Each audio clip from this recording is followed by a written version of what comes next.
What is going on, everybody? Welcome to Beneath the Hood. My name is AC Johnny, your least favorite Assassin's Creed content creator, and I am here with... We're not S-tier ranking you creators I am here with Mr. Bubba. As always, Bubba, good evening. How are you? Good. We have a really exciting episode for you guys today. So, Shadows is coming out soon, and we figured it would be a really good point in time to touch base with each other on our favorite games. So we're going to rank them today. We have our tier lists. We're going to go through them. And this is important. This is not what we think are the best games. These are our favorite games. So let me just quickly explain the difference. Yes, please. Because there will be debate in the comments. There will be debate. So, the way I always think about it is the best game in the series is the game with the least amount of flaws, in your opinion, right? The favorite game is the game you like the most despite its flaws. That's how I've always thought about it. So, I love best that. and favorite, best and favorite sometimes align, but that's pretty rare. It's usually everybody has their own reasoning for liking which games they do. So, yeah, this is very exciting. So, Bubba, we're going to go from our least favorite to our favorite. And I think what we're going to do here is, let me get the tier list up. So we're going to go from, we're going to each give our game that we're choosing. We're going to give our explanation, and then we can yell at each other after. Okay? Okay. And just so you guys know, we're kind of winging this. I don't have a predetermined list. I'm really just going off of what I'm feeling in the moment. I know what my favorites are, but I don't necessarily know all the ones in the middle. I know some of the ones I like the least. And I think at the end of the day, like both of us love the Assassin's Creed games, even the ones that we like the least. It is like the least, not hate. Like there's none that I hate. I've played them all and I will replay them all. And also the bottom of this list is pretty far down there. So it may not be deserving, but I'm going to put it down there for visual sake. Oh, yeah, we're going to C, baby. I'm the same. So I don't have a list in my head because truthfully, my tier list of my favorite Assassin's Creed games changes literally every day. Some days, and I can be convinced some are my favorite. In most of them. Yeah, exactly. So, all right, we're starting from the bottom, Bubba. I want you to go first. Give me the one you like the least. Okay, the one that I enjoyed the least. Mm-hmm. The least. This may not be fair because of its age. Oh. But I'm going to put the first Assassin's Creed pretty far down there. Okay. I've only played this maybe twice, which is more than most. And it's old, and the story is very simplistic, right? It looking back, it's understandable that, hey, this was a test. And it was mainly for the sake of the gameplay. And yes, they introduced such cool lore and the Apple of Eden and the Brotherhood and the Templar. There's a lot of cool themes here that are peak, but it's got a lot going against it. It's got the worst graphics, the worst map, I would say. The map isn't a great map. The story is very simplistic. The gameplay is, of course, the earliest gameplay we've got. And if I'm being honest, I just don't love the Middle Eastern setting and the color filters that they did. So off of enjoyability, the only reason why I go back to play this is for the sake of needing to replay it as part of a series or something. But this wasn't my first AC game, so there's no nostalgia for me as far as actually play. I think I played this in my 20s for the first time. Compared to the Ezio trilogy, that's not true. So a lot going against it for me. So finally, that's where I got that one. I feel bad about it because it is a good game. It really is. It's fair. It's totally fair. I think that's valid. I think that's a little harsh, but you know what? coming out of my mouth and for what I'm about to do, I think everybody's going to lose their mind. I'm scared because, guys, Johnny and I disagree heavily on how we rank Assassin's Creed games and which ones we enjoyed the most. So this is going to be pretty crazy. You're gonna, I know you personally will hate my guts, and I'm sure everyone else in the comments will. You have to hear me out. It is my least favorite Assassin's Creed game. And now. Oh no! Now listen. Wait, what? Yeah, I know. I'm looking at all these other 13 games here, and like fully, wholeheartedly, Revelations is the one I enjoy the least. And I have my reasoning. The main reason is I think the story is so buns like 80% of the time. Hold on. Hold your gaping mouth for a second. Hold on.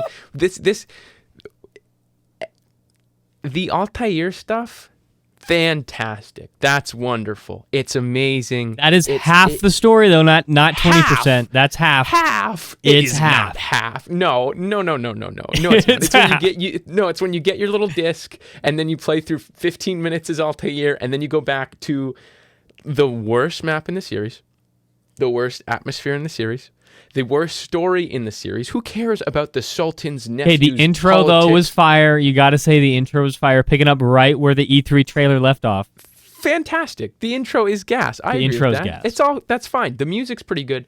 Another reason that this game struggles for me is the main character. And again, pause before people freak out. Yes, I see your face. Ezio to me is Assassin's Creed 2 and Brotherhood, and then this is some other guy. I have such a hard time in my head accepting that AC2 and Brotherhood, that guy now jumps to this next game. The voice is so different. His face looks so different. To me, it's a totally different character. He's much more mature, much less charismatic and witty, and it's not Ezio to me, so that is why this game's here. I don't hate any of these games. However, I 100% can say that this is okay. I see where you're coming from. Especially, I know that Johnny didn't grow up playing the Ezio trilogy, so he's coming from a place of non-nostalgia, so that actually makes sense. Of the trilogy, I think it's the one that slept on the most. As far as Ezio's concerned, they really shot themselves in the foot with his design, as well as Desmond. Like, Desmond and Ezio are so different from how they were in the prior two games. I get that Brotherhood and Revelation, or Brotherhood and 2 have the same models, period, really. Ezio, it's funny because Ezio's age from Assassin's Creed 2, right? I mean, he's like a teenager, and then in Brotherhood, I think the last time we see him in Brotherhood, he's in his mid to late 40s. And so then comes Revelations, and he's 50. He's exactly 50. So not a lot of time has actually passed between Brotherhood, the end of Brotherhood, and Revelations. But it's a different the dude. Character model is entirely different, and I completely agree. I have a hard time being like, oh yeah, this is that same Ezio. Yeah. And that it's the same voice actor and everything. Like, I don't think he sounds different, and that's what gets me over with believing it. But the character models for both Desmond and Ezio, I don't know what they did, but it was just whack. So yeah, that's I have trouble bridging that gap, especially playing them back to back. It's a different character to me. So that's my reasoning for there. But all right, continue on. Yeah, that makes sense. Well, and the story, I love the story of Revelations, but the action with the Sultan and the politics going on and stuff. I did like the setting though. Freaking Constantinople is dope. I love it. But it is one big bubble. It's just this. There's a lot of walls. It's like this with like a river in the middle, and that's it. Unlike Rome or whatever. Yeah. Okay, well, let's move on now that I'm insulted for life. The game next, I think that I enjoyed the least. Do I put it all the way on the bottom with it? I'm really torn. I'm torn between one that I enjoyed the least and one that I hate the most. The suspense is killing me. Let me see. I'm going to go with the one I enjoyed the least. I didn't actively hate it, and it seems weird that I wouldn't put that one down further, and I'll explain why. But the next least enjoyable one for me is Assassin's Creed Valhalla. Here's my reasoning. Let me see. I need to see which. Oh, I'm sorry. There we go. Assassin's Creed Valhalla. Oh my God! It's down the bottom, the last tier. It's on the bottom, and I feel bad about it because I know that Johnny is a huge Assassin's Creed Valhalla simp. But I enjoyed it the least.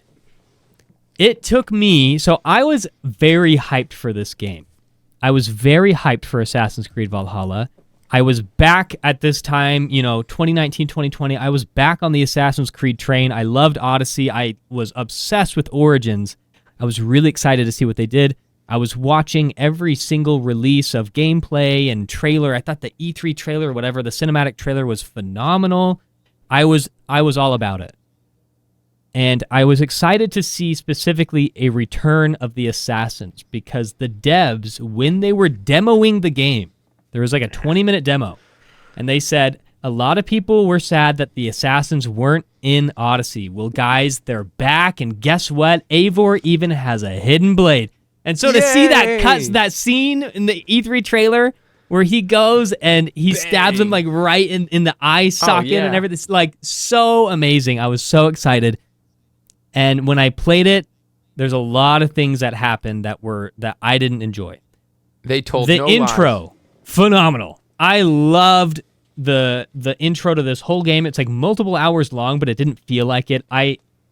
The whole Norway scene, it's a vast area, and you don't even explore most of it. Like there's a lot that goes unexplored, and the music and the weather and the story happening. You've got Basim and is it Hytham that come and visit, and you've got the whole tribe versus tribe thing. It's so cool.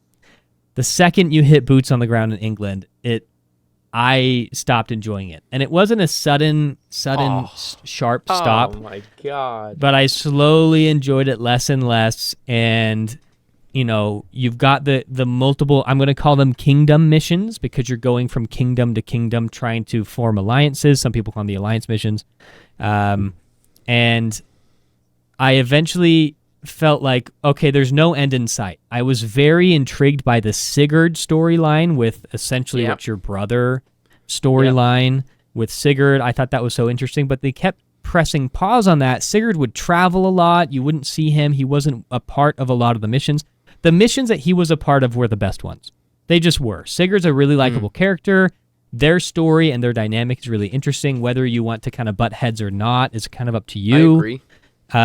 But it just kept going and kept going and kept the going. more the better, right? And the gameplay was there for the most part. The stealth, not so much. They did bring back some things like social stealth, but you are it's a just skill so issue, but that's all right. Yeah, you're just so powerful as a Viking. It there's no point eventually to use stealth. And I found myself deleting the game. And then a year later reinstalling it, trying again, deleting the game again, and starting where I left off. I'm not starting from scratch. And then a third time, Assassin's Creed Mirage has now been announced, and it's announced that Basim is the main character. And I'm like, well, crap. I need to know what happens with Basim in Assassin's Creed Valhalla, even though that Mirage is a prequel. So I downloaded a third time, and I forced myself to get through it, and it took me over 75 hours doing essentially no side quests to get through Assassin's Creed Valhalla compared to the 35 to 40 hours for the prior two games.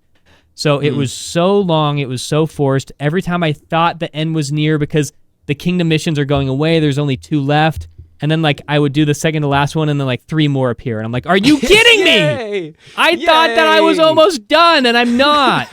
And that's so when I went, woohoo! The one thing, though, that I will say that this has going for it at the end is the lore and the story that they introduced to the game. Granted, it is so confusing. Even myself, who knows a lot about the lore of Assassin's Creed, I was like, what the hell just happened? I didn't know what was going on.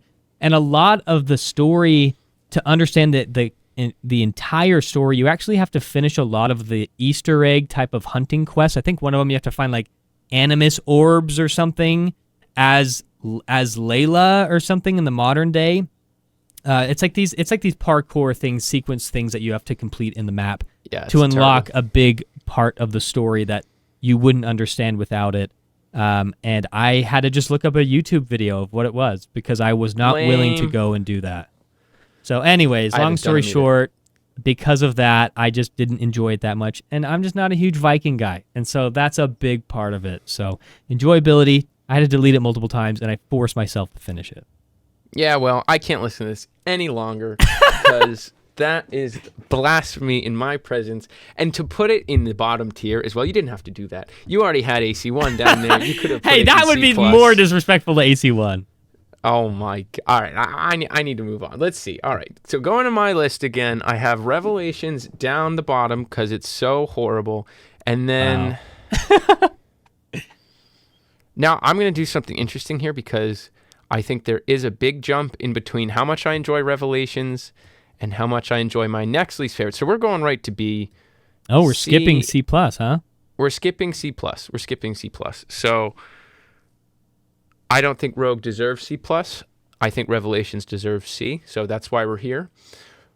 Rogue is an interesting game. Every time I play it, I go through the beginning and I'm like, oh my God, this game's fire. And then about 4 hours in, I want to stop playing because you're in that horrid map. That New York is the worst map in the series. Map. It's like a way worse version of AC3's New York. The Atlantic stuff's really cool. And then on top of it, I'm not a big boat guy in any of these games. Doesn't matter the game, Odyssey, Black Flag, Rogue, it doesn't matter. I don't like boat stuff in any of these games. The cherry on top for me, and the main reason this is down here, it's not the gameplay, it's not the map or the music or anything like that. It is truly that I believe this game was so lazy because they marketed it as a Templar game. You get to play as a Templar, so everybody's thinking, oh my God, I'm going to play as like a Cesare, like a truly evil guy, but you're not. You're actually playing as the more moral side in this one. For whatever reason, it's lazy writing if you ask me. The Templars are all good guys. Well, who's the guy? George Mason is like the Templar general man. I don't remember the name, yeah. He comes in and I'm waiting for him to turn the whole time. And I'm waiting for him to turn and like be a Templar. But he dies and he's like a martyr and he makes Shay like all sad. And it's like, what? Yeah. It's stupid. Yeah, I thought the same thing. Yeah, it's really poorly written because you're basically just assassins who are fighting the Templars. I mean, it really is what it is. Assassins are acting like Templars. Templars are acting like assassins. It's. I think it's lazy. 100%. And for that reason, 100%. Yeah. For that reason, I put it down there. However, I think Shay's super cool. I think Shay's character design, if they gave him the hood in the game, would be far and away the best in the series. But they blew it, and they don't have a hood on him for God knows why. So, oh well. And the air rifle is a cop-out. Make it a cool, like, actual gun. No, you know what? It's going to C+. I'm talking myself into it. It's down. Yeah. It's down. All right, next. You go ahead. Go ahead. Okay, well... It wasn't going to be next, but it's going to be next. I agree. Yeah. So I've only played Rogue once, and it was when I was doing my TikTok live stream, playthrough of all the Assassin's Creed games. I had never played it before. It came out the same exact day that Unity had come out, and I think it was only for the prior gen, and that's part of the reason why they made this game was, hey, we're moving on to next gen, which at the time was Xbox One, PS4, but we don't want to leave the previous gen behind, so we're going to make a game for them too. And so, in essence, I wouldn't say a lot of their things were lazy. I think a lot of their story decisions were lazy. And so specifically what Johnny said of... Let me switch cameras here. Specifically what Johnny said of... Assassins are acting like Templars and vice versa. 100%. I would say that that's lazy. So now there's like assassin outposts that you're having to come in and destroy, and now there's like you're being hunted. They did have some cool mechanics, like assassins are actually hunting you like assassins do, and you have to. That is cool. There's like an eeriness, like a really spooky sounds that happen, and you have to like listen for them and hunt them down. So really cool. Yeah, that's fun. They had some cool things, but.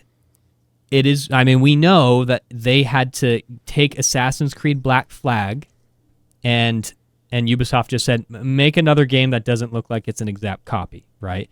And so it's cool because it's a bridge between Assassin's Creed Black Flag and 3. So for that reason, it is a very cool connecting story because there's kind of a gap there without this game. But if you actually look at the game, there's a lot of assets that are, I mean, the combat's an exact copy pretty much. You've got the boats, that's the copy. The boat system's actually better, I will say, in this, because you can get raided, not just raid. So your boat can get hunted down and then people board your boat. That doesn't happen in Assassin's Creed Black Flag. So that's very cool. Again, they had these weird one-off game mechanics that I wish they would have had in Black Flag. But then you're in like New York and like Greenland for part of it. And there's sugarcane that you have to hide in and cornfields. And I'm like, oh, whoa. Those do not exist up here. Cornfields, yeah, but sugarcane, not at all. Yeah, so you can tell there's a lot of assets that are just pulled from Black Flag. And and the River Valley is a completely made up place. Completely made up. It's the only place in the series. It's the only location that is complete fiction. Yeah. So. Yeah, and I mean, I get it. It's like visually very cool. I do think the map is so confusing because they still split it up. You have to like fast travel to like from one river-ish map to another river-ish map, and where they draw the line is very confusing. And when you're in New York, it does not feel like New York from AC3, and it should. It should. When I'm in Assassin's Creed 3 in New York, I feel like I know where I am, and there's like, oh yeah, there's that church and there's that building and here's where, whatever was done. Yeah. But and here's Boston Tea Party Harbor, whatever, Boston Harbor. I guess that's Boston, not New York. But that's insulting. Yeah, shut up. He's from Boston. But yeah, with this one the maps were just so confusing. I never knew where I was. A lot of repeat stuff. Yeah. So and it's short. It's a very short game. It took me like 13 hours to beat. Yeah. So it's super short. Not a lot to sink your teeth into. Anyway, lazy is the word. Yeah. So, all right, here we go. Back to my tier list. Let me look. Okay. All right. Okay. I'm content doing this now. AC1's gonna go B, and I firmly like AC1 better than Rogue. I think when I think of AC1, when I first played it, my first reaction was like, oh. It's not that bad. All I've ever heard was it's so bad. No, it's not bad. It's not bad. It plays exactly like AC2. It's just as dated as AC2 because to me, Brotherhood always felt like a huge upgrade to AC2 in every way. But AC1 and AC2 they play identically. Yes. I think Altair's a super cool character. I think the story's really good.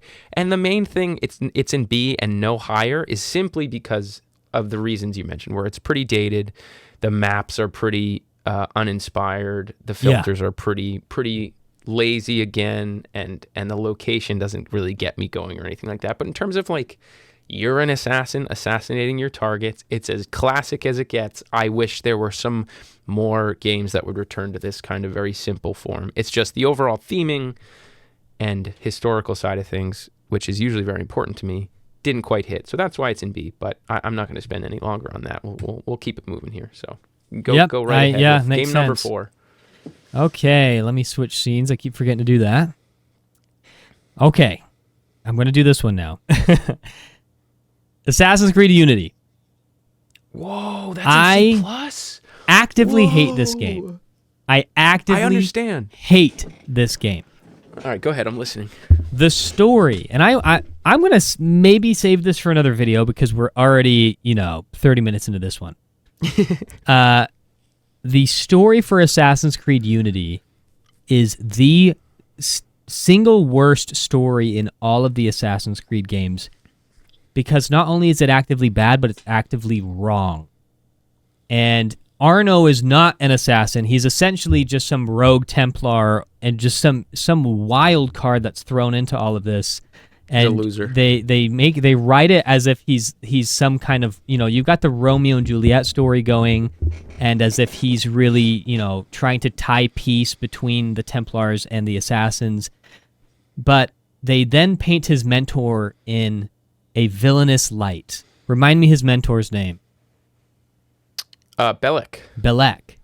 So Belek, they paint him as some kind of fanatic villain who is doing these drastic things like killing his own mentor to bring the Assassin's Brotherhood back to its glory days. He's exactly right. He is exactly right. I could go into this. I'm not going to go into this because I'm already starting to get into this. But the story's actively bad, and by you killing Belek, you are ruining such an amazing potential story by killing Belek, and you're also just destroying the Brotherhood.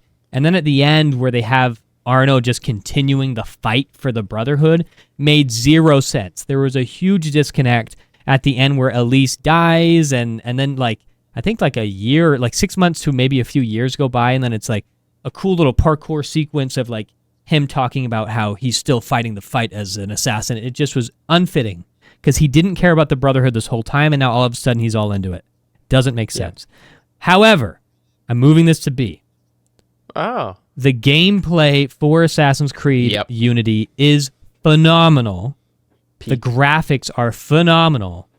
And on top of this, even though it's buggy as hell, they have a super fun and creative multiplayer.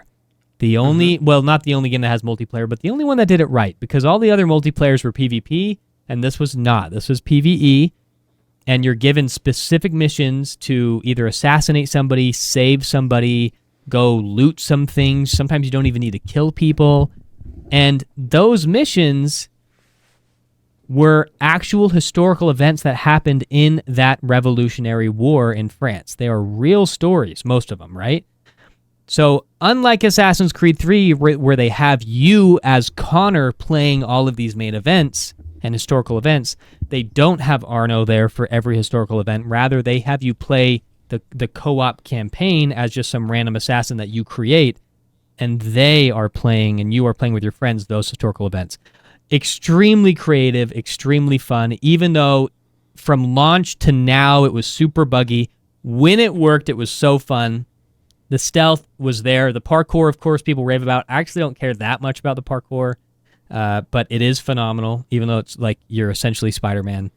But the gameplay, it really saves this. So I always enjoy playing it as a video game, but as an Assassin's Creed game, I have to hate the story, and the story's the most important part to me specifically. So that's why it goes there. All right. I can appreciate that. And this is where you're going to see Bubba and I start to differ on why we like the games, because as I'm not going to put Unity that low. I'm not going to spoil where it's going to go, but I agree with everything he said. So I just don't value, story stuff as much as you do, but yeah, and that makes sense. Most people don't. Yeah, I agree with everything you just said. I was thinking while you were finishing up there, what's coming next, and no matter how you slice it, I have two games in mind, and this is the one people are going to burn me at the stake for. Just remember, everybody, it's just my favorite. It's an opinion. It's nothing that bad. Oh no, it's gonna be. Oh, Black Flag. Okay. This is the scary part. I'm putting it. The comments have started typing already. Listen. Black Flag just did not do it for me like it did for everybody else. And I think the reasoning behind that, it's not nostalgia. It's nothing like that. I have a lot of reasons why Black Flag doesn't hit the same. And I think a huge problem with it was because, as everybody knows, I played these later in life, right? I played these in like 2018, 19, or 17, in those few year range. And by that time, I had heard that AC4 is the greatest game ever made. It's the best game in the series. It's one of the best game of the 2010s. I had incredibly high expectations for this.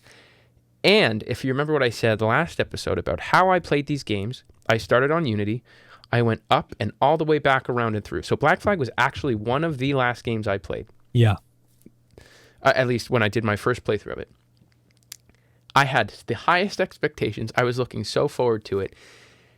And then I kind of totally, it fell apart for me when I liked Edward in the beginning. He was cool, but I lost everything of what the hell was going on. He wants to be a pirate, a privateer, and then he goes with the Templars for 5 minutes, and then he leaves them, and he wants to be a pirate again, and then he meets the assassins, and he wants to be a pirate again, and slowly he starts making, okay, this is where people are going to despise me, but he starts making all these decisions which get all his friends killed, and then it's 20 hours of that, and like not knowing what the hell he wants to do, and then at the very end, they play some pretty music, and he goes, maybe I shouldn't have done all that and killed all my friends.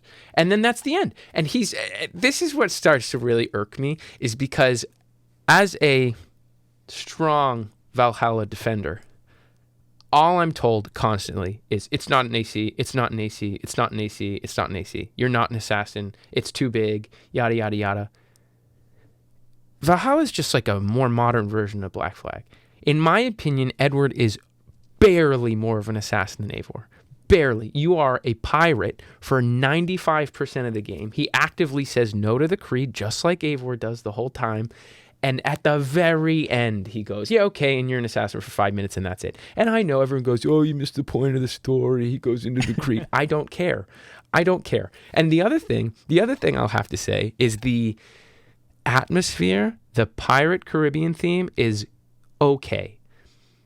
It's okay. It's not nailed, in my opinion. And a lot of the time, it feels kind of empty. And I think this is actually a real tragedy of the time it was made. If Black Flag was made for the first time in 2025, it would be a banger. I think Oh my gosh, yeah.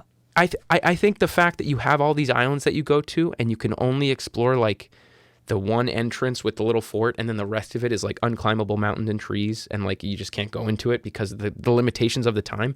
That's tragic. Like, that's tragic. There's so many big islands like that where you can't actually go explore the whole thing, and it's just like a small part you can see. I think this game would have done so much better in a modern day thing. I think it was just a little too early, but this is all my opinion. I think Edward's overrated. I think the story's overrated completely and wildly. And yeah, I mean, with that being said, the combat's super fun. The stealth is super easy. I think it's the easiest in the series. There's like 5 guards in an area and the whole map's covered in grass. So it's whatever. But I do like it as a fun game. It just didn't live up to the hype that I was expecting it to. But I have to say I enjoy it more than AC1, Rogue, and Revelations. That's all very true. Yeah, especially playing it so late. Like, I can't... I totally get what you're saying with the hype, because there's some games that are just so overhyped, and you think, oh, this is going to be a banger, and then it's like, well, if you're not playing it when it released, definitely different experience. But maybe I'm not going to talk about my disagreements until I place Assassin's Creed 4 somewhere, but I'm going to talk about my agreements with you right now. I agree that with the story, they struggled with the pacing because they did a lot of time hops without explaining when time hops were happening. So all of a sudden, you would pick up from dialogue that 6 months have gone by or a year has gone by, or sometimes multiple years. I think one of them, there's like a 2-year jump, and you're like, wait, what? Yeah. And there's not a clear distinction. Unlike, I'm going to give an example, Assassin's Creed 3, where there are time jumps, but they're distinct and they're obvious. So you've obviously got Haytham, time jump to Kid Connor, time jump to young adult to young man Connor training, and then time jump to adult Connor, and then the bulk of the story is within like, you know, a year or two period, and they're very clear when they open up a new cutscene. This is now 1776, May of 1776, and so we'd missed that. So I definitely agree there. And Johnny, I think Ubisoft agrees with you too, that I think that probably what happened is one of the devs went, you know, it's a shame that they didn't make Assassin's Creed Black Flag in 2025.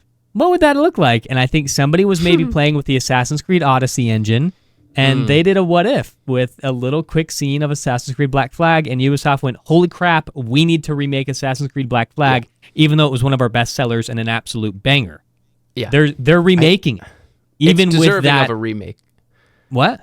Yeah, it's deserving of a remake. Yeah. In terms of its map and its explorability. Just the gameplay alone, you know? Like you said, they did a phenomenal job with the engine that they used, 100%. But we've come a long way since then. And so, I think the remake, if they do it RPG style, it's going to be phenomenal. If it happens. Assassin's Creed Shadows needs to really work out for this to happen. So I think the pirate fantasy could just be much more fleshed out today than it could be 10, 15 years ago. So, all right, go ahead. You're up. All right, let's look at the next one here. Pulling up my tier list. 8 hours. Okay, the next one here, I won't talk about it long, is Assassin's Creed Syndicate. Oh my God. Johnny's going to cry.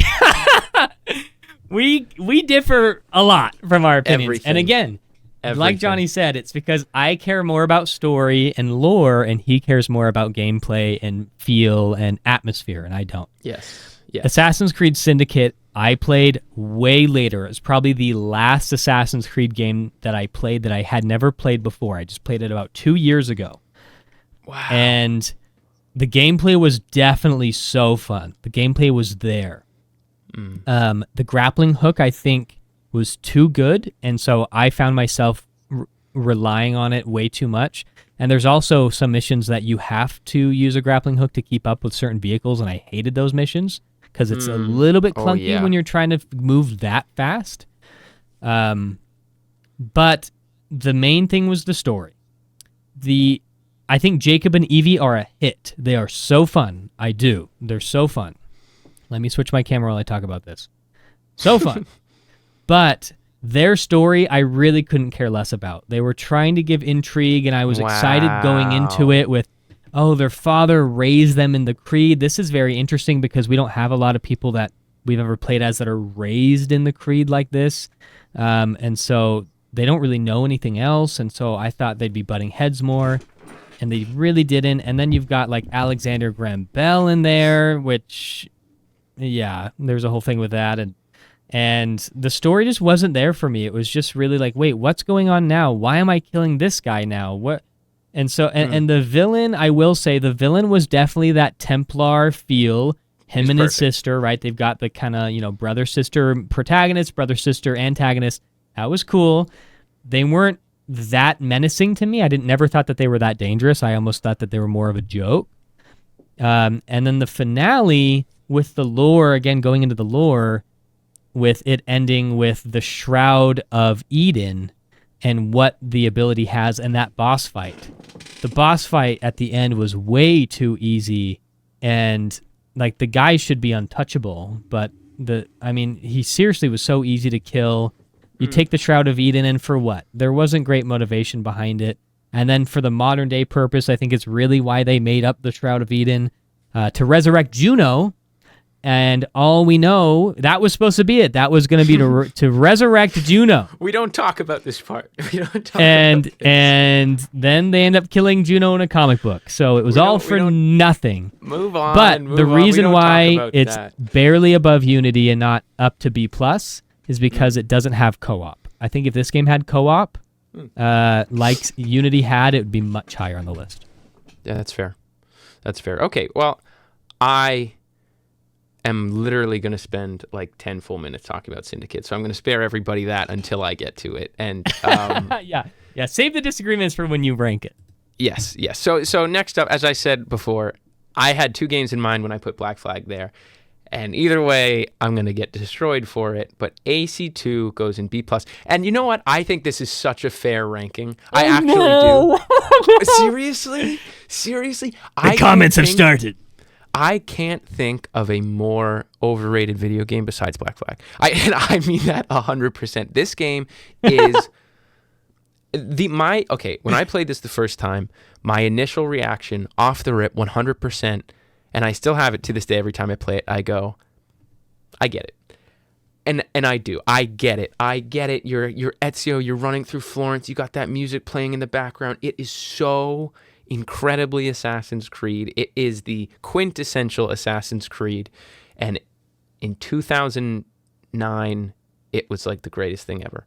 Now it's 2025, and I think this game has aged worse than any other game in the series. In terms, the parkour is awful. When you go into that Altair memory, oh my god, when you're climbing that one building and I can't get on that stupid pole. I just thinking about it right now. It took me so long. You have to do a side eject, and it's like impossible. But anyway, the maps, I will say, the reason it's in B+, the reason I like it more than Black Flag and AC1 and the rest of them, the music and the maps in those in this game is they're fantastic. Florence is awesome. Venice is amazing. That one sequence of nighttime in Venice is some gosh darn top tier video games, in my opinion. When you're running around it during the carnival, at night, it's like so Assassin's Creed. It's so Italian. It's so cool. And I love every second of it. However, you want to see where you are on the map. What do you do, Bubba? You click the map button? It's completely not functional, the map in that game. Well, and if you're trying to play it on PC nowadays, the buttons are all weird. Well, the button, not only that, if I played on PS4 and you go to the map, it looks like a gray mess. You can't see buildings. You can't see anything. That's terrible. The combat is truly awful. You just go clang, clang, clang, clang, clang, and you bang on the same guy like 20 times. It's so bad. There is no kill streaks, which makes it about 1,000 times more painful. The parkour is horrendous, like I said. Stealth doesn't exist. Stealth in that game is literally hire the girls, hire the thieves, hire the brutes, whatever you want to call them, and that's it. That is the stealth. So gameplay-wise, it's completely bottom tier, in my opinion. It's just as bad as AC1, if not a little bit worse to me personally. I think they had better stealth opportunities in AC1 than in AC2, but that's, for another video. But that is, I love a lot about this game. It's a very exaggerated game. I adore a lot about this game. However, I really dislike a lot about this game as well. The story is fantastic. Ezio's fantastic. Leonardo's fantastic. I will say, and this is the last thing I'll say about it, the DLC in this game is the worst DLC in any video game ever. So for the those one who where don't they know, added another chapter or whatever with what's her face? Yeah, no. So there's 2 chapters they added in this game. Yeah. They added so you're in Venice.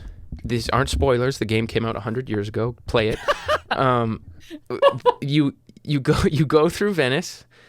You become an assassin. It's the coolest moment where all these people you worked with the whole game are like, yes, you're ready now. Be an assassin. And then it pauses you. It pauses you and it stunts the momentum of the story so hard. And you go through two of the worst chapters ever. They're so boring. They take hours. You need to do, one of the chapters is he returns to Florence and you need to do 9 assassinations, and all of them you can't be detected and all that crap. It's truly horrible. So that stunts the story, but if you take those out, the story's excellent. Anyway, that's AC2 for me. I love it. Sometimes I hate it a lot of the time. So and that's all valid. It really is. It is especially nowadays super overhyped. It is one of those classics where you just gotta look at it through the lens of people playing it in 2009 or whenever it came out.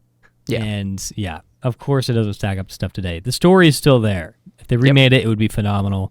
I still think they should have should remake the Ezio trilogy in more of like a Mirage style, so not like an Assassin's Creed Valhalla style, but more like Mirage where you still got smaller maps everywhere, but it's just polished. I think it would be so fun. And you could keep all the voice acting. It's all phenomenal.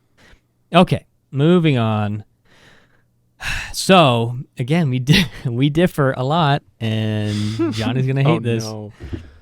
Now we're moving to B+. That list B+. is gross. That list is gross. But all right. I think you got to recognize that you just put the 2 most favorite Assassin's Creed games in all of history in B tier. It's so sad back to back. People think I'm doing it for like views and stuff. This is 100% how I think. No, so it's and really it's because he sees it through a different lens and played it a different time. My next one. Go ahead. Mirage. B+. Okay. I mean, I'm happy it's as high as it is. Before I start, and I want to say this, I know Johnny and I agree on this. It fulfilled its purpose exactly to a T. The Assassin's Creed community was sick in a way. Half of the Assassin's Creed community was like, we want the old style back. We want a small map. We want parkour. Whatever, right? They were saying everything. So instead of making this a DLC for Valhalla, they were like, let's give this some love. Like, let's put it in Baghdad, have it be like, we have the perfect opportunity to make like a love letter for Assassin's Creed 1 rather than remaking it, have a prequel for Basim, because that's what we want to do. Not have a modern day, because not everyone loves those. And let's just make a really polished Baghdad. This is peak Baghdad. And let's really focus on the parkour and the stealth, because we've really come away from stealth and we focused on combat. Let's go back to our roots a bit. It fulfilled its purpose. The reason why it's lower, One, it is a shorter game, and that's okay. That's okay in my opinion. It is a newer one, and they did price it $50 rather than $60 or $70, and I appreciate that. The length did not bug me. The story was very odd. It was not what I was expecting. I think Bassam's story, it's almost the opposite of Revelations. Bassam's story is very cool. His upbringing as like a thief, and then, one of the jobs goes wrong, and then he's brought into the Brotherhood by his mentor, Roshan. What? Roshan, yeah. And then you get to go to it's not Masyaf, it's what's the other one? The other assassin's headquarters. You guys are already in the comments. I can feel it. That one. I know it. I've made videos about it. It's spacing me right now. Alamut. Yes, Alamut. Yeah. Thank you, Johnny. Johnny with the lore tonight. Let's go. Come on. The reason, let me just say really quick, I thought of it because of the outfit in Valhalla. Anyway, continue. Oh, yeah, the Valhalla simp, of course. But, Alamut was phenomenal. The Creed was there. They definitely could have used the Creed more. I feel like you were a little bit of an outlier within the Brotherhood. And you should have had more ability to use your assassins and stuff like that, especially once you enter Master. Maybe you could summon assassins like in Brotherhood. But the assassination missions, the gameplay was all really good. The story for me was a little bit of a miss. They were trying to explain the whole Loki situation, and instead they kind of showed it as if Loki is a djinn, which is like a demon of some kind, like a demon that's cursing him. And in the end, it was very confusing. Again, even I had to look up videos that helped explain what the hell just happened, because I wasn't sure. It could be interpreted in a lot of different ways, and it wasn't meant to be that way. Yeah. So because it was very misleading, and they went a little too nuts with the lore and didn't go the direction I thought they would, putting it lower. But it fulfilled its purpose. It was very fun. The stealth was so cool, and they definitely used a lot of those notes coming into Shadows, which was great. Yeah, I'm okay with that, because I know a lot of people who really dislike Mirage, like strongly dislike Mirage, and I don't think that's fair after begging for it for so long. And that's when I kind of realized, like, okay, no one's ever going to be happy, so I'm just going to play what I play and not worry, because I'm sick of listening to people not knowing what they want. But I'm okay with that. I think Mirage is great, and I will get to that later. But okay, so we're about to enter A tier for me. I think the rest of these games on my list are all some of my favorite video games ever. I love every single one of these, so keep that in mind. I love even the ones on this list. I love them very much. I just think there are certainly some that I enjoy more. And these bottom, whatever I have here, 7, are all games that I really, really like. So Origins, I'm going next. I'm putting it in A. So in the same way that I said AC2 had a lot of things I love and a lot of things I hate, I think Origins is the epitome of that. It has the highest highs and the lowest lows for me. I think, starting with the highs, I think Egypt is nailed. In the way that I said the Caribbean and Black Flag wasn't, it didn't feel like the Caribbean to me in a lot of ways. Egypt is so Egypt. The music is on point. The setting, the visuals, the graphics, his outfits, the people, the NPCs, everything about it is, the theme is nailed. They nailed it. It's so good. Exploring in this game is amazing. Going through the pyramids, going through mazes, finding old ruins, old Roman ruins, and it's so cool. Old, like ancient Egyptian ruins. I mean, not Roman. You're in Roman times. This is when you can go uncover some old ancient Egyptian stuff. Is super cool. I think Bayek's a great character. And I think the main story, if you just, were to watch it as a movie, is excellent. Despite some maybe plot holes in the lore that people don't really like, some retconning people I know don't like how the assassins were technically started or whatever, but Bayek as a character is great. And that to me is really important. Everything I just said, atmosphere is super important, open world super important. And yes, I know this one's typically frowned upon, but I would be lying if I said it didn't matter. Graphics to me are important in how much I enjoy a game. I know that the old games can't help that, but I'd be lying if I said that didn't affect it. So that's all there. And that's all the more important stuff to me, which is why it's an A. However, there is some really stuff. There's so much stuff I hate in this game. And I think most of it stems from them, this being their first attempt at an RPG. So they like really didn't have a good grip on how to make this style of game yet. In terms of the leveling system is truly terrible. You have to do, so, and this ties into the story. The main story, as I said, that the writing, what's happening is really cool, but you have to pause what you're doing and go like feed somebody's hippos in the middle of it, because you need that much more XP to level up so you can progress through the story more. And that happens constantly. I think, seriously, I've done the math. It's like a 35 to 40 hour game to complete. And I think main story is like 15 hours. And that's brutal to me. The amount of forced side quests that feel like side quests that take you out of this urgent revenge story kills so much of this for me. And then on top of the story, I think the gameplay, they struggled with adapting this RPGs thing a little bit here. I think the parkour is the most limited in the series, way more than Valhalla and Odyssey, which sounds funny, but it's true. There's like, you just can't do any. I can name the cities on one hand, I think, that you can actually do some cool parkour in. The combat's really fun. I'd say it's the hardest in the series, but it is really fun. And then the stealth, I think, is some of the worst in the series. You have the least amount of tools. You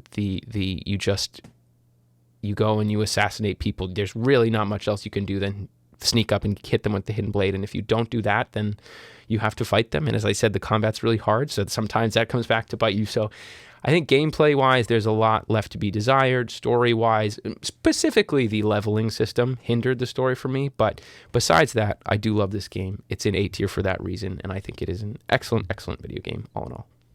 I strongly disagree, but I won't get into it. About the leveling system, for me, it was so under the radar. I didn't even notice it. But I know that it's because I've played games like The Witcher 3 where that is the same, even to like tenfold, where it's like, no, you cannot keep your quest to find Ciri. You have to stop and go do a bunch of monster hunting quests because your ass is going to get kicked if you go try to do the next step. But that fits his character more than Bayek's. I get Bayek's a magi and stuff, but like the story is urgent revenge, kill all these people. It's not and so for much... me, I just go and like whenever I'm in an area, because a lot of open RPGs do this, where it's like, okay, you're traveling to this area and you're going to be here for a while. Yeah. I like to, before moving on, well, let me at least do a majority of the side quests here before moving on, because what I don't want to do is finish the game and then come back, because then they feel like they're out of place, and I'm like, why is Bayek here even? There's not a reason for it. Whereas like if in my mind, if I think of the story, oh, well, he's in the area anyways, and, so might as well get this done. That's fair. So headcanon stuff, I never have an issue with that, but I totally understand why you would, so. Yeah. Okay, let's move on. I'm really going back and forth here between my next one. Yeah. But I am also moving up to A tier, and nice. I'm going to do Assassin's Creed Brotherhood. So Assassin's Creed, and again, these are all, we're getting into phenomenal territory here, right? Yeah, these are all great games. Brotherhood is one of the games I've actually played the least, but it was one of the first games I ever played. So my first game was Assassin's Creed 2, and then immediately Brotherhood and Revelations. And so I'm very fond of Brotherhood. They did a lot with the gameplay, like Johnny mentioned, with the kill streak, assassinations that you can do. It was a little OP, honestly, but it was a ton of fun. The story is very political. It's very having to do with Cesare Borgia and his sister, and there is a lot of intrigue there in the Pope, which was the villain in the last one, with Rodrigo Borgia. So the whole Borgia thing is very interesting. It definitely picks up right where 2 left off, and so it's really hard to rank this separate from 2, because in my mind they're the same freaking game, because not only do they pick up one after the other, but I played it immediately after. Mm-hmm. And so gameplay-wise, it's definitely better in every way. Yep. 2, I think, was a little bit more self-contained. You can play 2 and be like, that was a cool self-contained story, but Brotherhood, you're like, what's going on? You can't just pick up Brotherhood and play it. Unlike just about every other game in this series, Brotherhood and Revelations, you can't just pick up and play. You have to play the prior one. So, but Brotherhood was a ton of fun. it mainly, Ezio's story with the politics going on, and you've also got Leonardo and that stuff. Very cool. He's definitely on the upper hand now for most of the story, rather than in 2 you're really, you're this upcoming assassin who's making his way up the Templar chain. You're a known threat. You're building the Brotherhood. Very cool themes. But yeah, I'm putting it right at the bottom of A, but again, phenomenal game. One of my favorites. Love Brotherhood. Yeah. Well, while we're on the topic, I'm putting Brotherhood right there. Yeah. Right above Origins. And I'll hit this quickly because you just talked about it. But for me, if you were to ask me what the best game in the series is, not my favorite, Brotherhood's probably at the top of that list. I think it was. Most people have said that throughout history too. So I think it's a perfect sequel. It improves upon 2 in every single way. Yes. Especially gameplay wise, everything felt smoother. The story is so concise, and it has zero fluff, which so many of these games have. Even something like Black Flag has fluff. Even AC2 2 has. Yeah, even 2. 100%. This game it knows exactly the story it wants to tell. It tells it perfectly. This is peak Ezio. I mean, this is the culmination of the first games, in my opinion. The first batch of 5 games. I feel like this was the best example of it. I think I love this game as well because of kind of what you said, where it picks right up.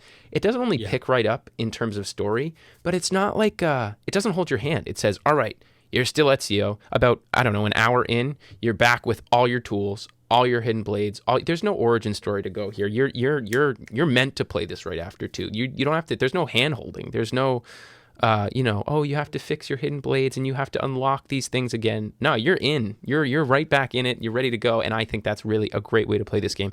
I think this game has almost zero flaws.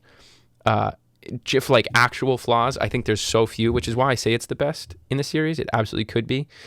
It's just the things that matter to me: atmosphere, theme, time period, history. Even the music isn't quite as on par as some of those other games on my list, but I do love this game. I think it's pretty close to flawless. So I know that sounds funny with it being in A tier and not way higher, but it's just not my favorite. Yeah. But it has so little flaws that I want to put it this high up. So yeah, that makes sense. And we are both kind of going back and forth with ranking these based off of enjoyability or story or gameplay or setting. So this next one, it seems like I would probably just put 2 next. That's not going to be the case. I am going to put an A+ tier Assassin's Creed Black Flag.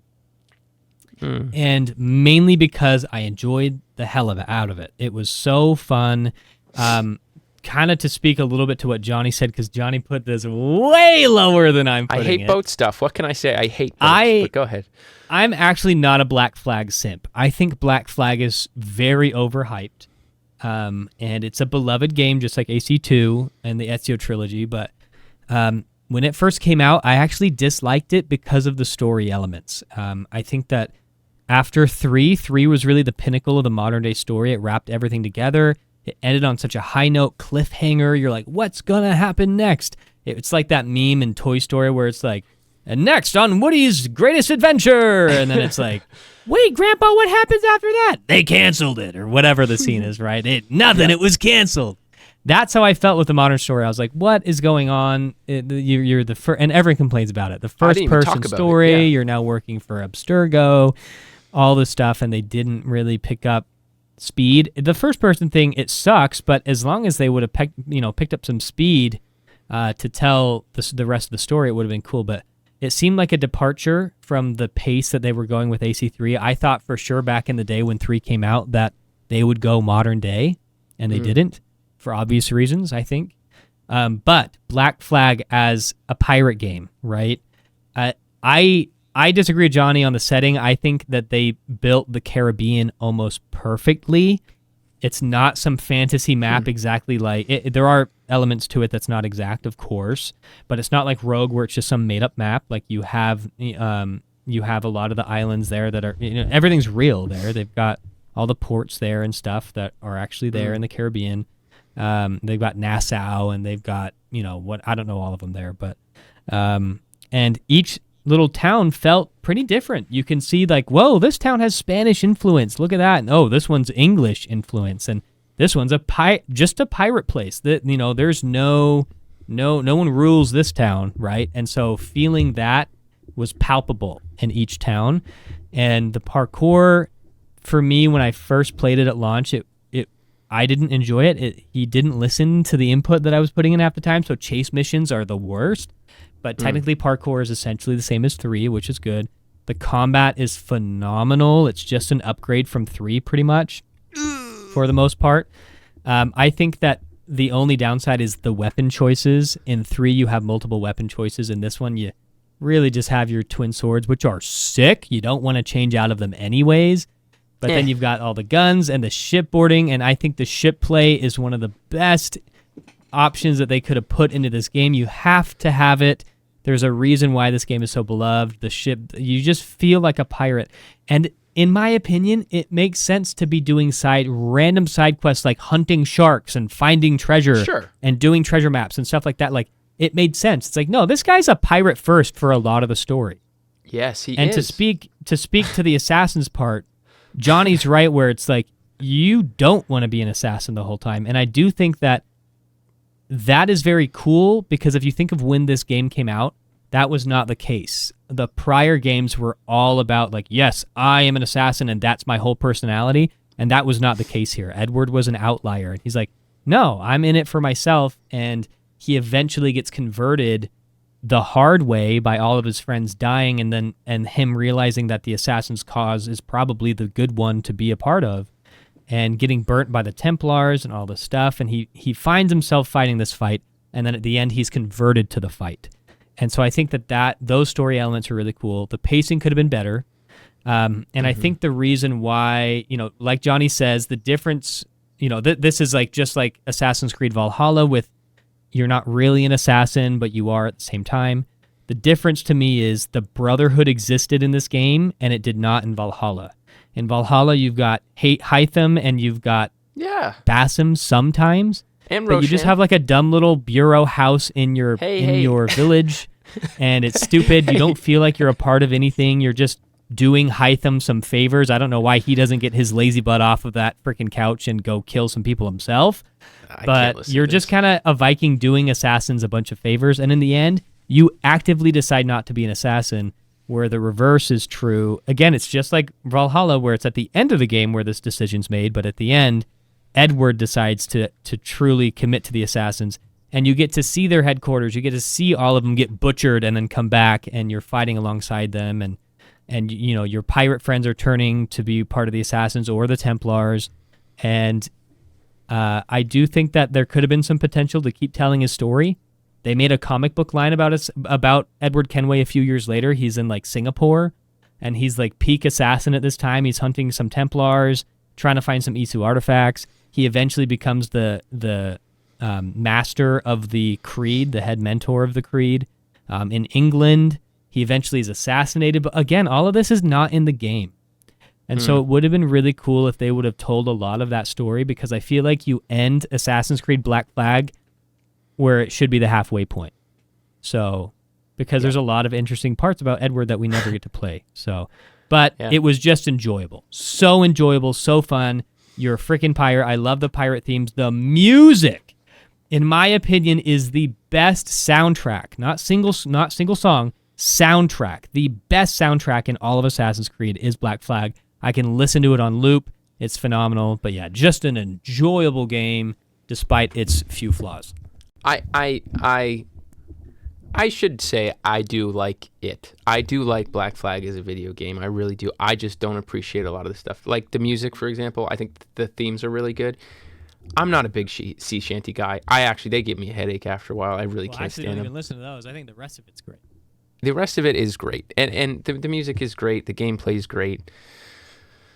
I don't know. It just didn't hit as much for me, but I'm glad it hit for you. I really am. The big difference is kind of when we played it. You know, like Johnny said, it was overhyped for him. He played it way after the fact, and just wasn't sold on it. So there's a lot of factors. So we just played it at different times. There's a lot of things I disliked about Black Flag, but it's just so fun and it's enjoyable. I can load into that game any day and have fun. I hear you. I agree with a lot of what you said. Now, this one's tough. This is where it gets really hard because, again, I love all these games. And for me, I'm going to put Unity in A+. I think it's exactly where it belongs. And again, this is all back to... It's all back to personal stuff, I think. But as I mentioned earlier in the podcast, I agree with everything you said. Everything, top to bottom. It's just that you now in these rankings, I think Unity is the perfect example of you get to see exactly how Bubba and I weigh different things. Because I agree with everything he said. I think the story is truly a disappointment. And I actually like the love story part of it. I love Elise. I think Elise is an awesome character. I think it's so cool. I think the Romeo and Juliet Templar and Assassin thing is really cool. I think Arno's such a loser. I really do. I think Arno is... he goes from being... he's the worst part of the whole game, in my opinion. He is like a weak, whiny guy who joins the Assassins to get Elise back, and then she dies, so he quits the Assassins. He had zero arc. The whole time he's whiny and weak, and he's annoying. And the really tragic part of Unity, I just want to say really quickly, is Unity was... what Ubisoft wanted to be AC2 Part 2. They wanted it to be the new quintessential series-defining game. It was a hard reboot. We're done with the Black Flag Rogue giant maps and boats. We're going back to a city. We're going back to Assassins. And one thing Unity does have that I love is a real Brotherhood. Probably the realest Brotherhood, where you have an actual meeting place under the city and stuff. And it's really cool for a lot of those assassin-y reasons. And they even made Arno look like Ezio. They had it's not a coincidence. They dress him in the exact same outfit in the beginning, yeah. In the opening scene, and that is completely on purpose. They wanted a full-blown reboot, and it just didn't hit because Arno is not Ezio. He's not as charismatic. He's not as likable, and I think that is the main reason it didn't hit. Now, why do I have it in A+? The French Revolution is so good in this game. What a great choice for a time period. It's nailed from the outfits they wear, the weapons they have, the enemies you fight, the executions you stop in the streets with the guillotine, the buildings you climb on. The time period is A1, top tier, so good in this game. The music, where you think Black Flag's the best in the series, I think Unity has a strong case for top 2, top 3. It's some of the best music. Visually, it's stunning. I think it took 2 years and a team of 10 people to make the cathedral. Wow. Every detail of it is perfect. I think the game gets a bad rap because of its rough launch or whatever, but if you play it in these days, it plays amazing. It plays great. Gameplay-wise, the parkour is, in my opinion, a little overrated, especially Listen, I hear all of you in the comments right now. No, it's the best. It's the best. It's so underrated. Unity's underrated. Unity's not underrated. I've played Unity more than you. To you out there in the comments. I promise. I promise you I have. So, I'm telling you from somebody. I played Unity better more than you. I don't care who's watching. I've played it more than you. I don't care. I have done every eject. I've done every dive, everything. And it's laggy. It's floaty. He does what you want him to do about 10% of the time, but that 10% of the time, it is peak, and it's so good, that small percent of the time. I think the stealth actually leaves something to be desired. I think the smoke bomb is the only thing you need, and you have 10 other things, but nothing's as good as the smoke bomb. So that gets a little boring for me after a while, but it is very good, and the enemy pathways and the way you go through their eye lines and the level design is actually really, really good in that game. And finally, I'll say the combat is not my favorite. I think it's very repetitive in enemy type. I think the animations are really good, but they also do that, that big scream they do when they're about to load up and swing at you, and it's so telegraphed and whatever. So the combat's not my favorite, but it's definitely got weapon choice going for it, though. They had some phenomenal weapon choices. For not being an RPG, having that many weapon choices was crazy. Visually, I totally agree. Gameplay-wise, every weapon acts the same, unless it's a gun. So I have to say that's kind of tough. Outside of you have a little more range with the long stuff and a little more damage with the heavy stuff, but besides that, they all play the same. Visually, I see what you're saying with the animations that play when you kill someone. They're friggin' sick, though. They are sick. And the last thing I'll say that this game has going for it, I think it has the absolute best character customization in the series. Not close. I think the outfits, the upgrading, the colors, this is what every Assassin's Creed game should have, in my opinion. It's better than the RPGs. The amount you can customize every little bit too, I think it's fantastic, and I wish it would come back. So okay, quickly, I disagree about the customization. I think it is cool you have all the outfits. The downside is every outfit has a forced stat, and so it's tiered. It goes from the weakest stuff to the strongest stuff. And I like to play the entire story with what is their outfit, not some goofy outfit that I put on. So the original base model Arno outfit, not the upgraded ones, look sick, but I wanted to look like Arno from the E3 trailer, from the cinematic trailer, and that is you have no armor stats. And That's so fair. you will die. And so that was my biggest gripe, was I couldn't just change the visuals like in Odyssey. You can't change the visuals of what something looks like. But other than that, yeah, it was really cool. I think so. So that makes sense, though. I kind of agree with that. So A+, Bellic should have been the main character. You're up. Yes, Bellic. Oh, my gosh. Fun fact, really quick, and Johnny probably knows this. If you don't, fun fact for you as well, Johnny. Please. With is it Notre Dame, the cathedral, right?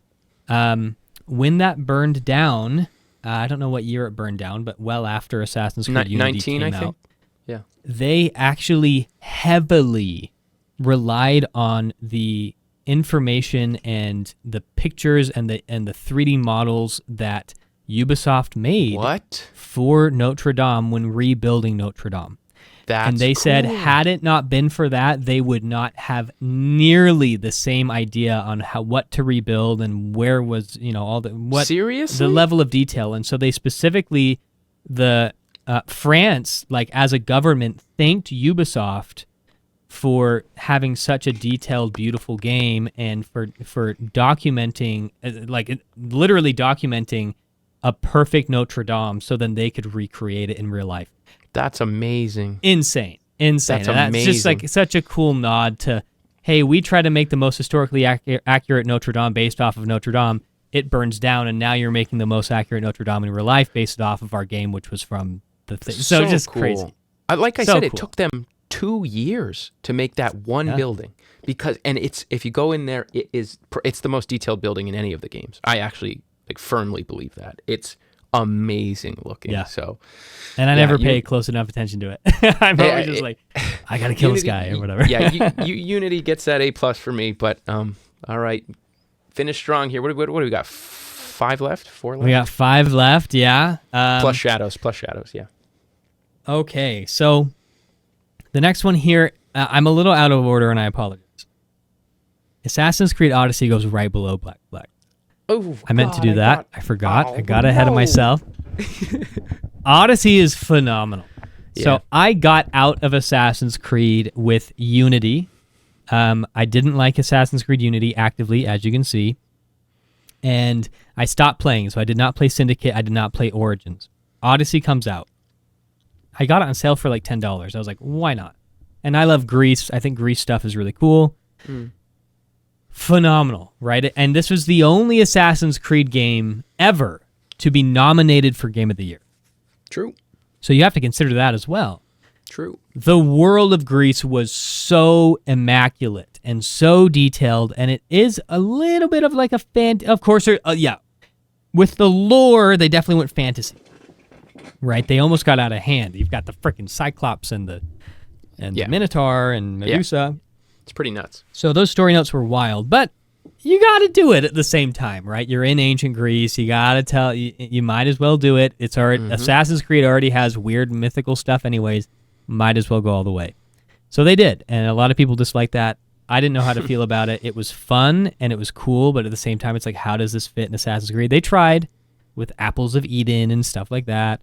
But it was just, bottom line, it was so fun. It was so fun, so gorgeous. You get to build so many different types of stats, whether you want to be a stealth build. They've got their skill tree. If you want to upgrade them, you can. You don't have to. So I've done like a god mode before where I've got like the most OP abilities. I've done a human mode where I don't do any of those abilities and I focus on stealth.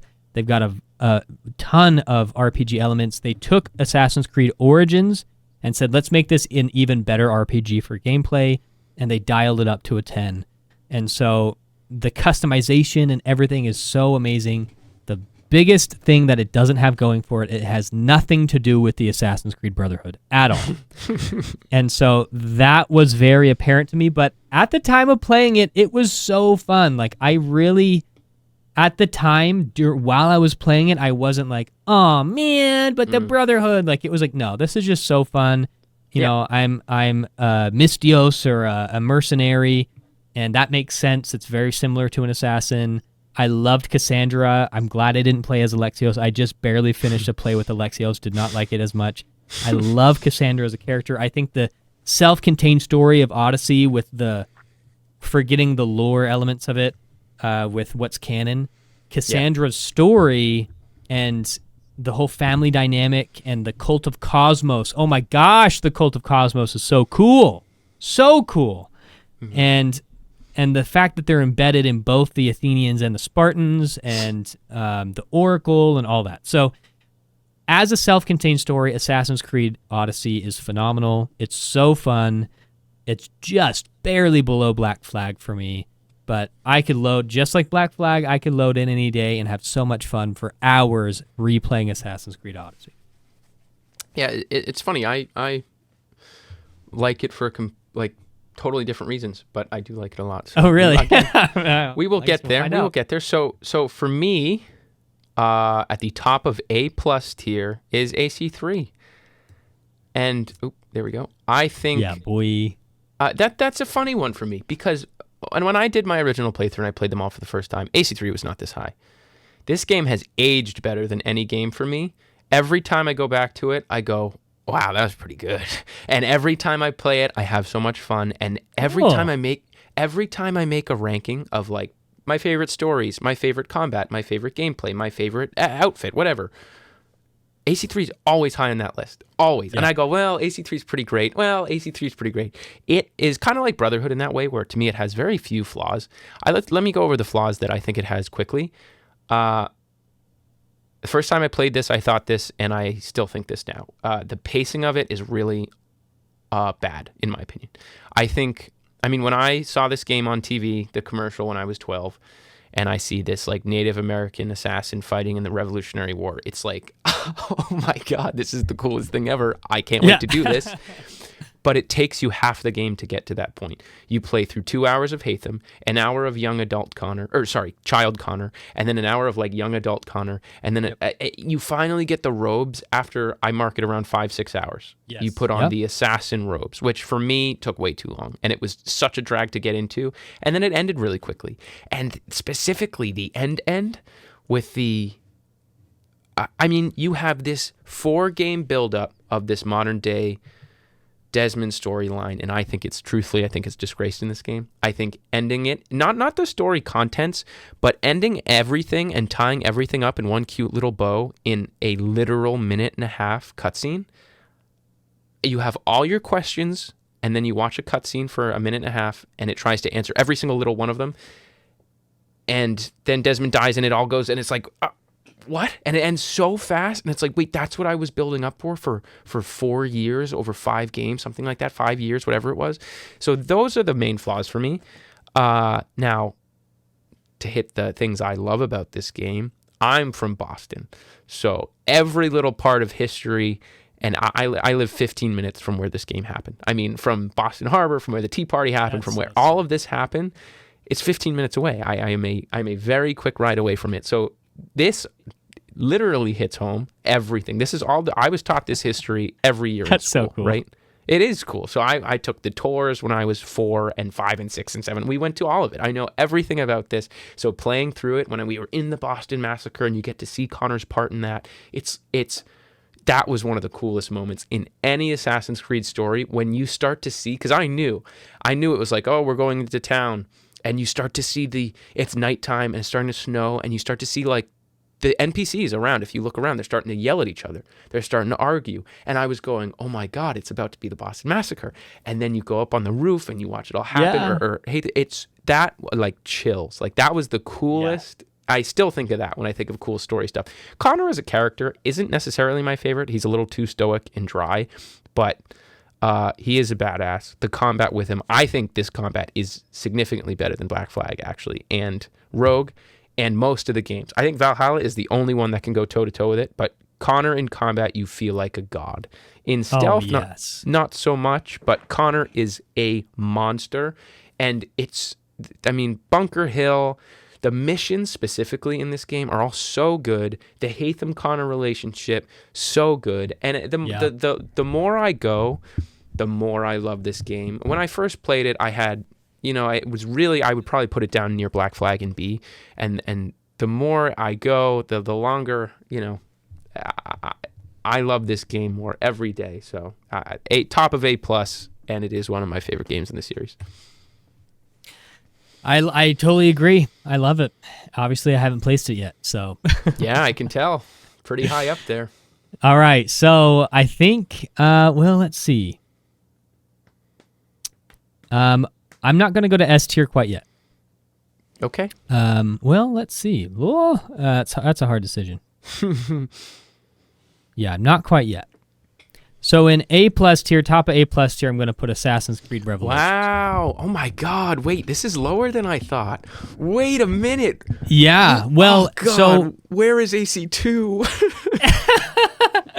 So Assassin's Creed Revelations has so much going for it. To point out the negatives, and this is why it's not higher than it is, because usually when people ask me for my favorites, like that I've enjoyed the most, Revelations is usually about number 2.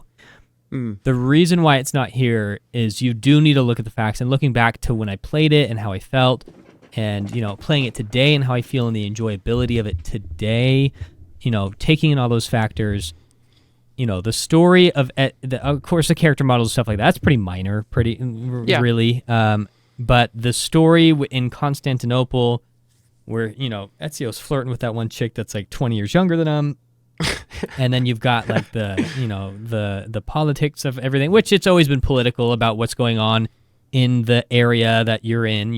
They try to make you important with where you're at.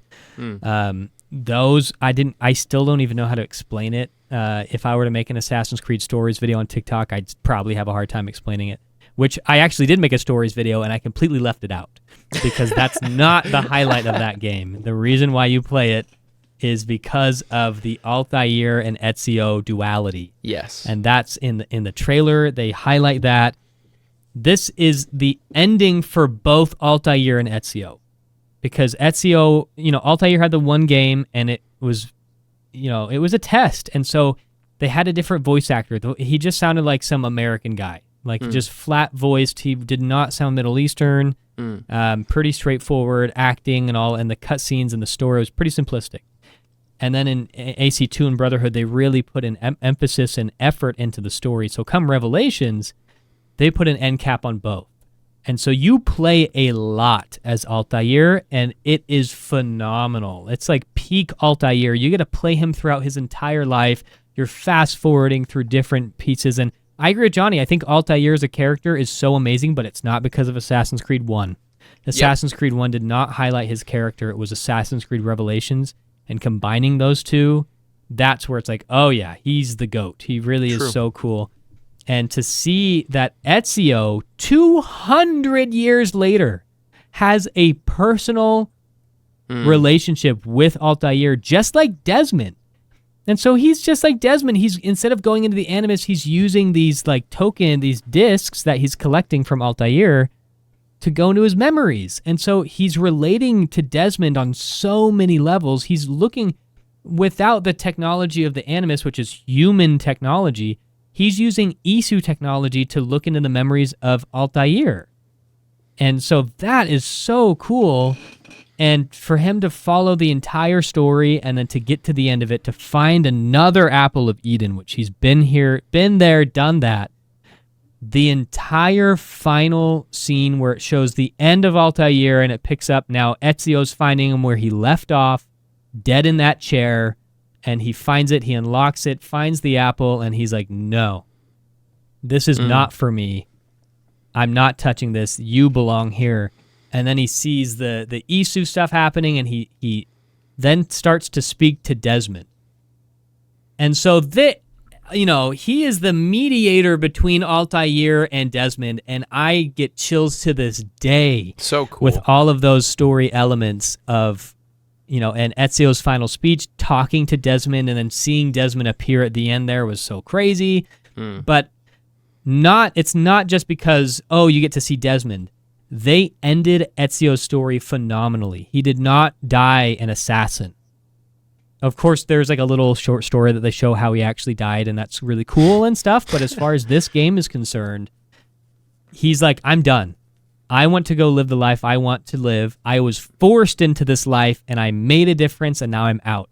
And I love that. That was so Ezio, and I feel like that was a perfect ending to Ezio's story, and him being the mediator between Desmond's end and Altair's end was phenomenal.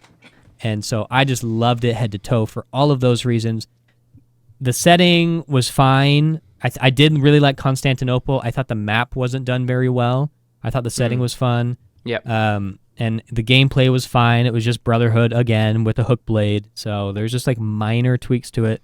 But fun fact about Assassin's Creed Revelations, it was supposed to be a PSP game.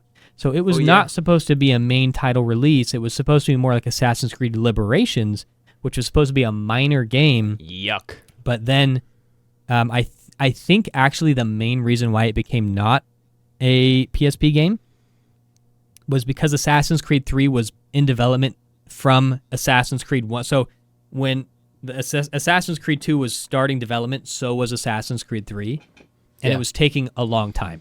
Yes. And so they were like, we need another game, and so they made it a full-fledged game, and I'm so glad that they did, because I can't imagine if they did otherwise. Yeah, if I might interject and continue that a little bit, the reason everything you said is exactly correct, and to support that, if you look at the modern day in Revelations, why it's so stunted and frozen and awkward looking is because they had already done the modern day in AC3. They had already done it, so they didn't want to do. They needed to fit something in between Brotherhood and AC3, and you couldn't do that any other way but then have this weird, is that the dark animus thing in Revelations where you're sitting outside that cube with what's his face, Subject 17 or something? Subject, is it 15 or 16, the one right before you? I think it's remember. Subject 16, because you're Subject 17. Yeah, he's stuck in there. Like he's dead. Right. He's way dead, but his mind is stuck in the animus. That's also very cool. Like I actually really enjoyed that story. It's a cop-out, but sure. I mean, that is What? genuinely... No. How is it No, that is genuinely filler because they couldn't move forward with the modern day before AC3. That is exactly what that is. That is genuinely That's interesting. And true. That is 100% a fact. So you're saying at the end of Brotherhood, he wouldn't have gone into a coma had it not been for that? If AC3 was not taking longer than expected, correct. Interesting. That's so interesting. I think they got away with it, though. I think they got away with it, because I think too, it makes sense, because he's on the verge of death. They put him in the animus to try to save him. Now he's stuck in there. They figured it out, but isn't it funny how like the modern day doesn't progress at all in Revelations? It doesn't move forward an inch, and that is the exact reason why. Because AC3 was really taking cool. too long. They pulled it off. They actually did. Hey, man. Fun fact, yeah. Very cool. Yeah. All right. I'm in my top 4. You just did your first of your top 4? Well, so we're in the top 3. So we're going to save Assassin's Creed Shadows. That's going to be a prediction of how we think it's going to rank at the end. So yes. We're really at the top 3. Let's do this third one solo, but then once we hit our top 2, let's do them at the same time, because obviously then we know what the top one is, and we'll speak to both of them. And so, yeah. I'm in my top 4 because you. Oh, you're in your top 4, so you got 2 left. So, I got 1. So, I'm starting S tier right here. I'm putting AC Mirage in S tier. Woo! Yeah, this is a hot take, and I understand that, but it shouldn't be. This should not be a hot take, because this is what everybody asked for. As you mentioned, this is not what I asked for. I would have been happy with a Valhalla 2. With 300 more hours of Valhalla, I would have been totally fine with. And when they said, we're going back to form, I was like, okay, if we have to. Gameplay-wise, this could be the best in the whole series. Up to this point. I think it's the best stealth in the series. Guaranteed. I think that's 100% true. All the tools you have are amazing. The enemy eye lines and their routes of walking around are all well thought out. The level design is well thought out. The map is so nice. It's so clean. It's so well built for quick, simple, and very functional parkour, which Unity is not, which a lot of these games are not. Origins is not. Odyssey is not. AC3 is not. Black Flag is not. So many of these games aren't built to do what you do in AC1 and AC2 and AC Brotherhood and that kind of stuff. Mirage, they said, okay, everything will have an animation over. And it's, there's no manual jump or anything like that, but the parkour works so well. There's almost zero bugs. I mean, they released this game, it went gold like a month before its release. So for what people who don't know, that means they finished the game. The game, they put the stamp on it. It was delayed a year, though. Okay, well, it was delayed a year, sure. But one whole calendar year it was delayed. I actually forgot about that, but then it was worth the delay because it was nailed. They really they did. I agree. It was not buggy. It was not buggy. Gameplay wise, it was really excellent. The story for me certainly left a little to be desired. I think that's common. I mean, he's such a plain bagel; it's almost boring. And the laundry list of assassinations were kind of what you expect. And the lack of modern day I found really unsettling, and it made you really kind of question why are we even playing as Basim, other than truly just exposition and needing to know a little bit more about hopefully where they're going in the future. So sure, all that missed its mark, but in terms of returning to form, as you said, it is a love letter to the old games, and it is the perfect example of where Ubisoft, I genuinely think, tried to turn it around. And maybe some people say it's too late, where they went off the rails with Odyssey and they weren't listening to the community. This is irrefutable evidence that they were listening, that they said, all right, we will go back. We will make it in the Middle East. We will give you all the parkour and stealth you could ever want. It is the most assassiny assassins. You have Brotherhood. You have all this stuff. And I think it is absolutely excellent. It is also stunning. The map is beautiful. The graphics are beautiful. The lighting is beautiful. The music is excellent. The presentation is fantastic. Outside of some, pretty poor cutscenes, which is a common theme in this series, in my opinion. The presentation is fantastic. The atmosphere in Baghdad, especially at night, is over the top fantastic. So I love this game for so many reasons, and it's all mostly gameplay stuff. I mean, gameplay top to bottom, this could be the most complete game in the series, and I think everybody should really give it another look. So I was so impressed. Definitely. Yeah, people have their slight complaints, but half of them are not valid, to be honest. I agree. And I agree with Basim. He is very plain bagel in this. That was one of my complaints, was I loved Basim in Valhalla. I loved his voice actor. I loved his pacing when he spoke. He had this raspiness to his voice. He's very mysterious. You don't know if he's good or bad. Mm-hmm. And then in this one, they actually have a different voice actor. It's actually, I don't remember what's the character's name, but he's in Sonic. He's Eggman's Oh, yes. I saw that henchman. on TikTok. Yeah. I didn't know until TikTok as well that he plays Basim, but very plain bagel. It's hard to be wait, this is the same guy, and it's not until the dead end that you're oh, I see a little bit more of the one that I am familiar with from Valhalla pointing out here, but there's never that relationship with Eivor and Odin. They speak to one another. You don't get that with Loki here, and that was a big miss for me. I was really hoping to see that duality. That's the point of Nihal.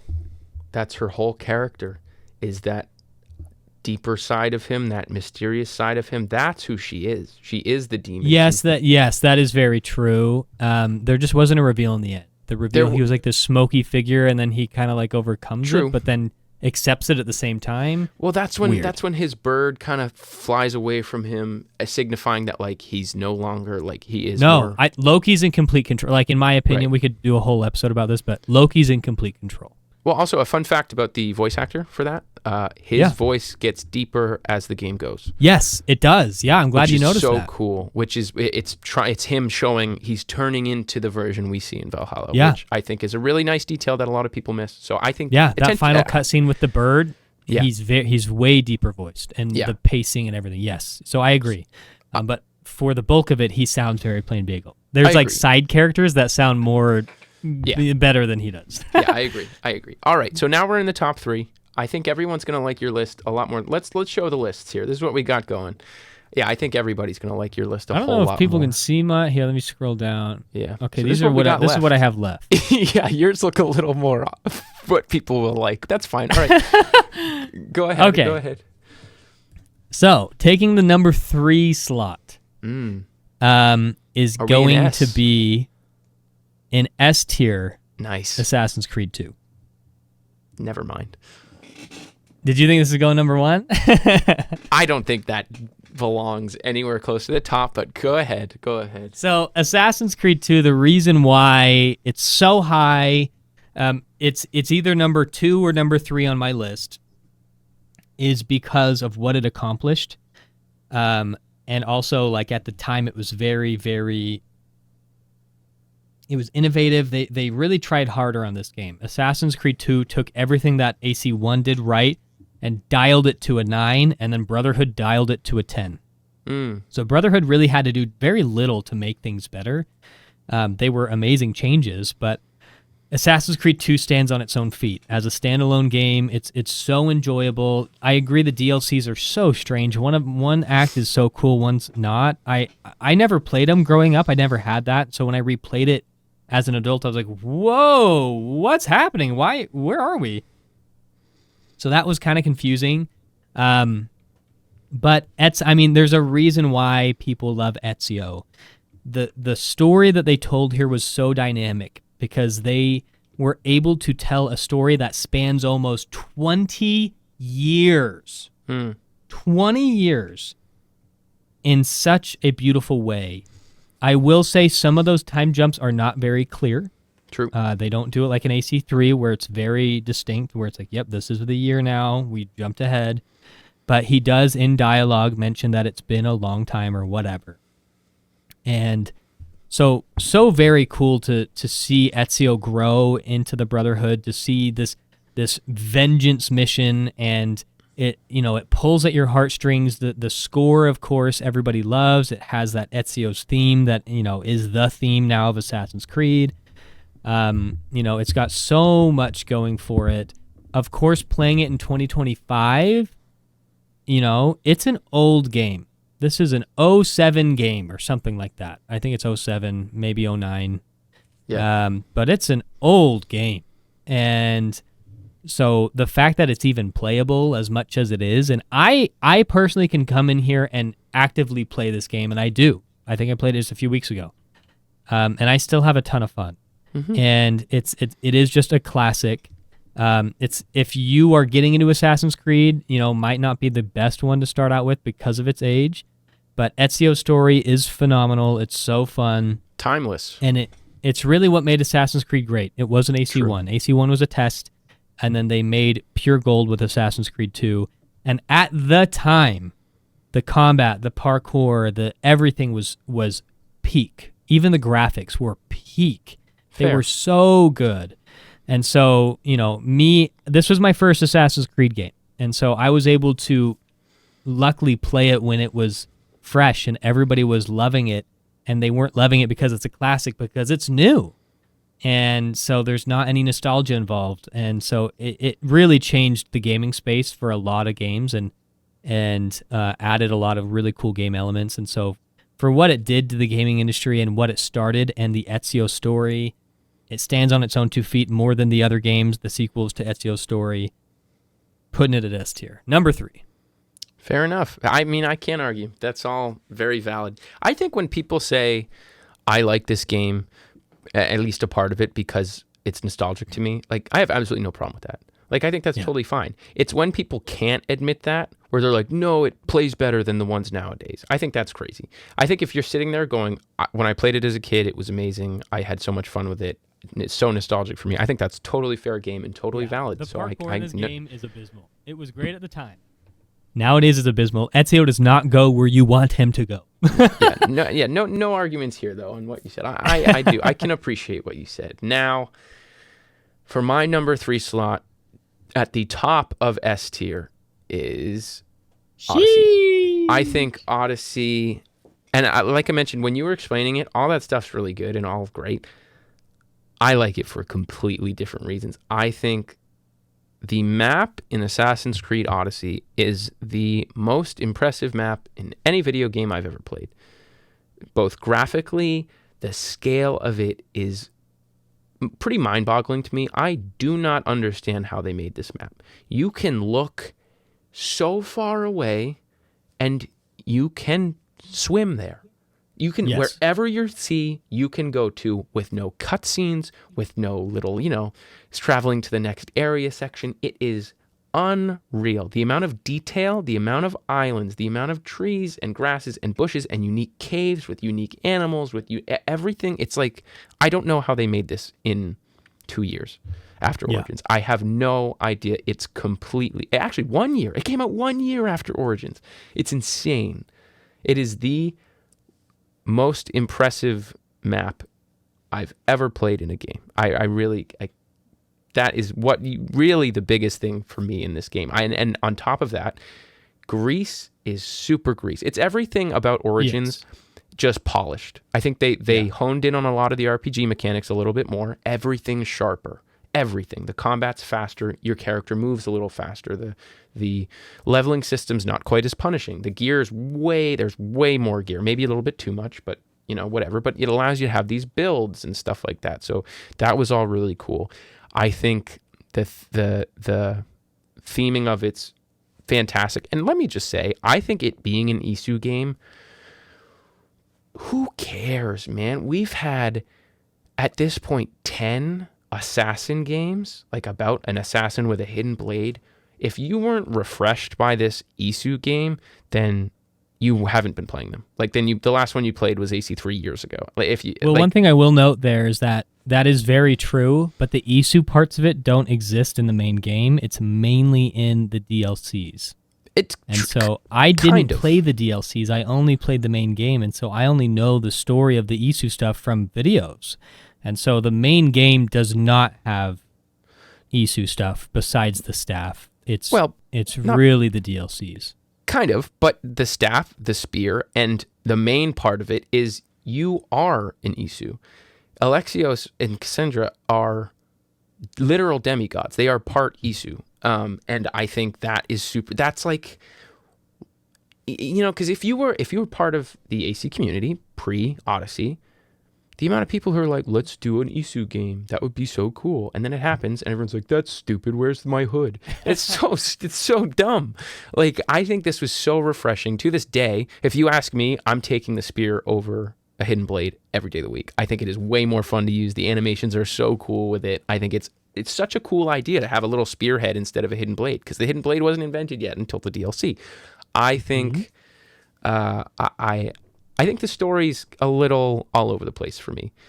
I really do. I think the family stuff's cool. I think the decision stuff is with multiple endings is whatever. It doesn't do much for me.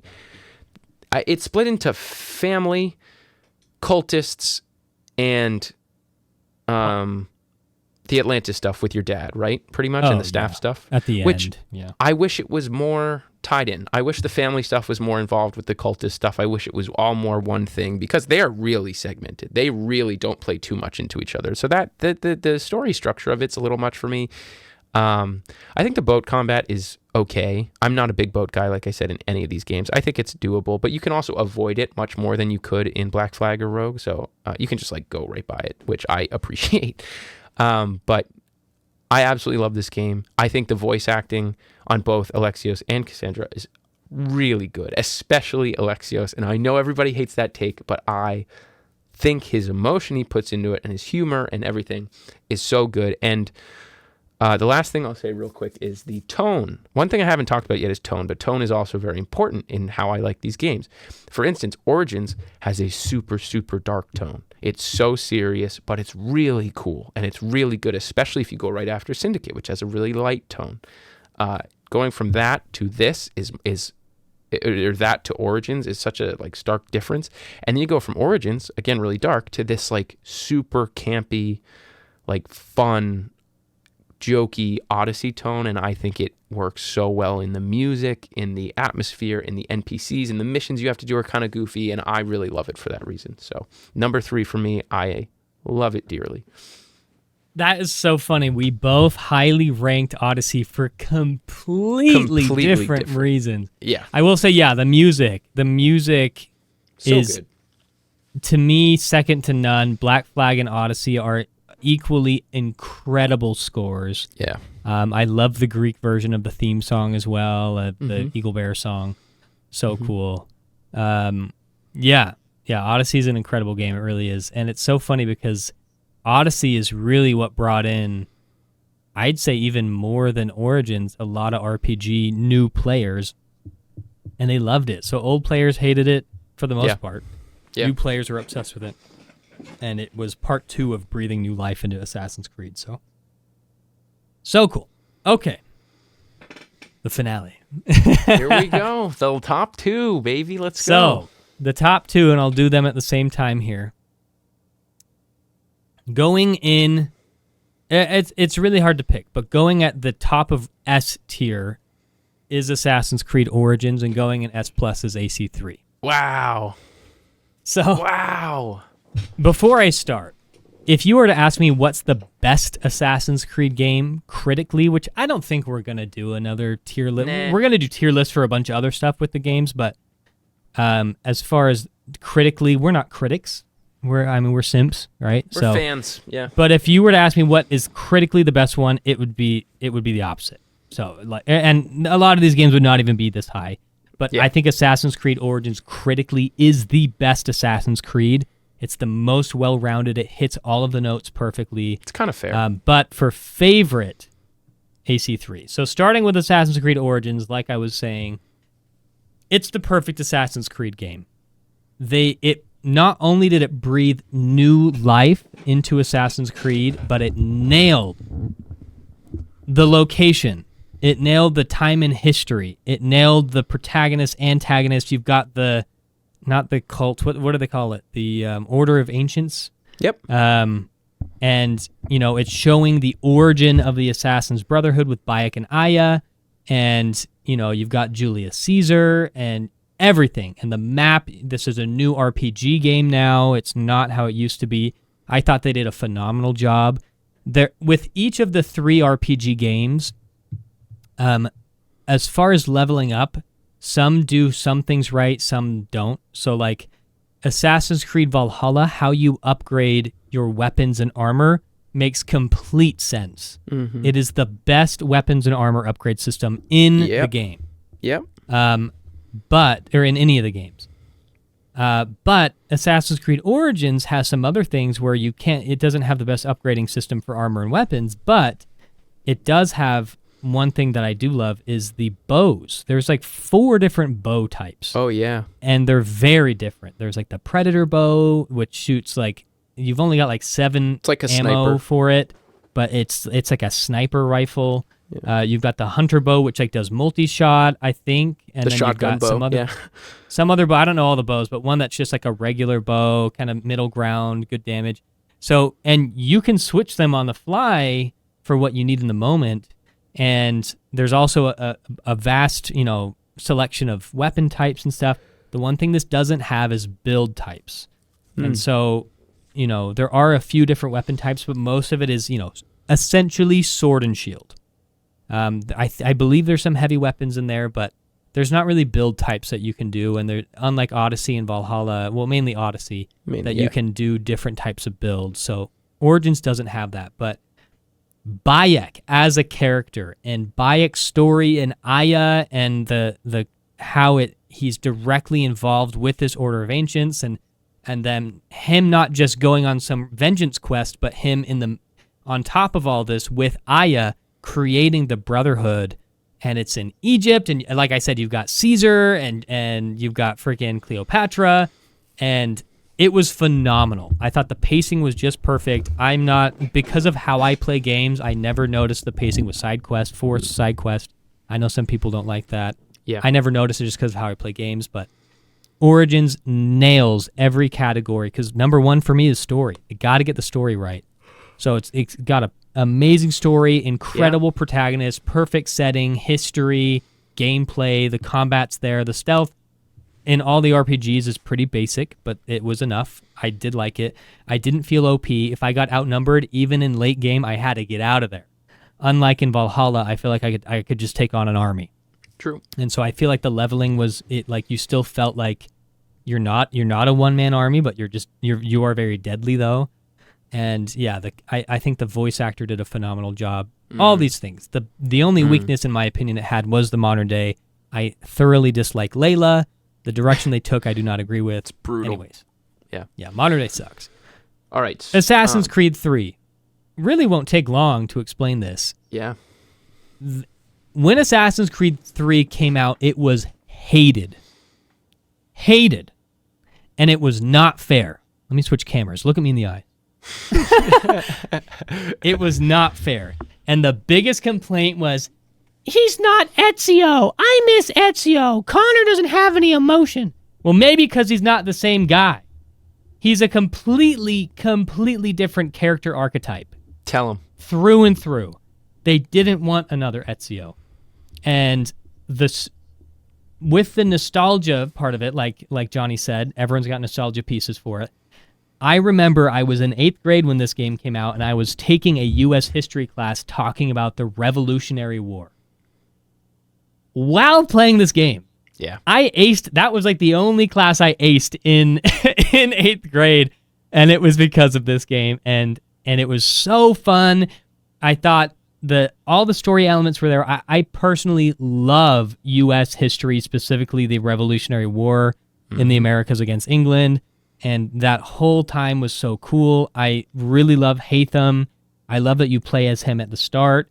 I understand one of the main complaints is the pacing, how it takes 5 to 6 hours to get to fully fledged Connor. That does take a long time. They were focusing mainly on story for that. I do really like the fact that you were personally wronged by Charles Lee and the Templars, not just because he killed your mom and also choked you on a tree, but he burnt down your whole village and killed most people there. And so it's a mix between you're on this quest for vengeance and you're on this quest for almost like honor and the greater good. Because it started out some kind of vengeance quest, but then you find out that there's a greater fight here to be had. And every decision that Connor makes along the way, I'm like, yes, yes, yes. I just root for him the whole time. What about when he killed his boy? Sorry? What about when he killed his buddy? When he killed his buddy? Yeah. When Connor killed his buddy? Yeah. Oh, his friend. Yes, yeah, his native friend. I hated that part. It was sad. That was sad. So it's got all the heartstring pull, and I love Connor. I think he's completely misunderstood as a character. His story is phenomenal. He has his own compass, and I love that. He's not siding with the assassins all the time, like with his mentor. He's always butting heads with his mentor. He's not always siding with George Washington. He's not siding with his father all the time. And so he's working with everybody to follow his own moral compass. And so he's constantly having to turn his back on even people that he loves to follow his moral compass and to follow his path.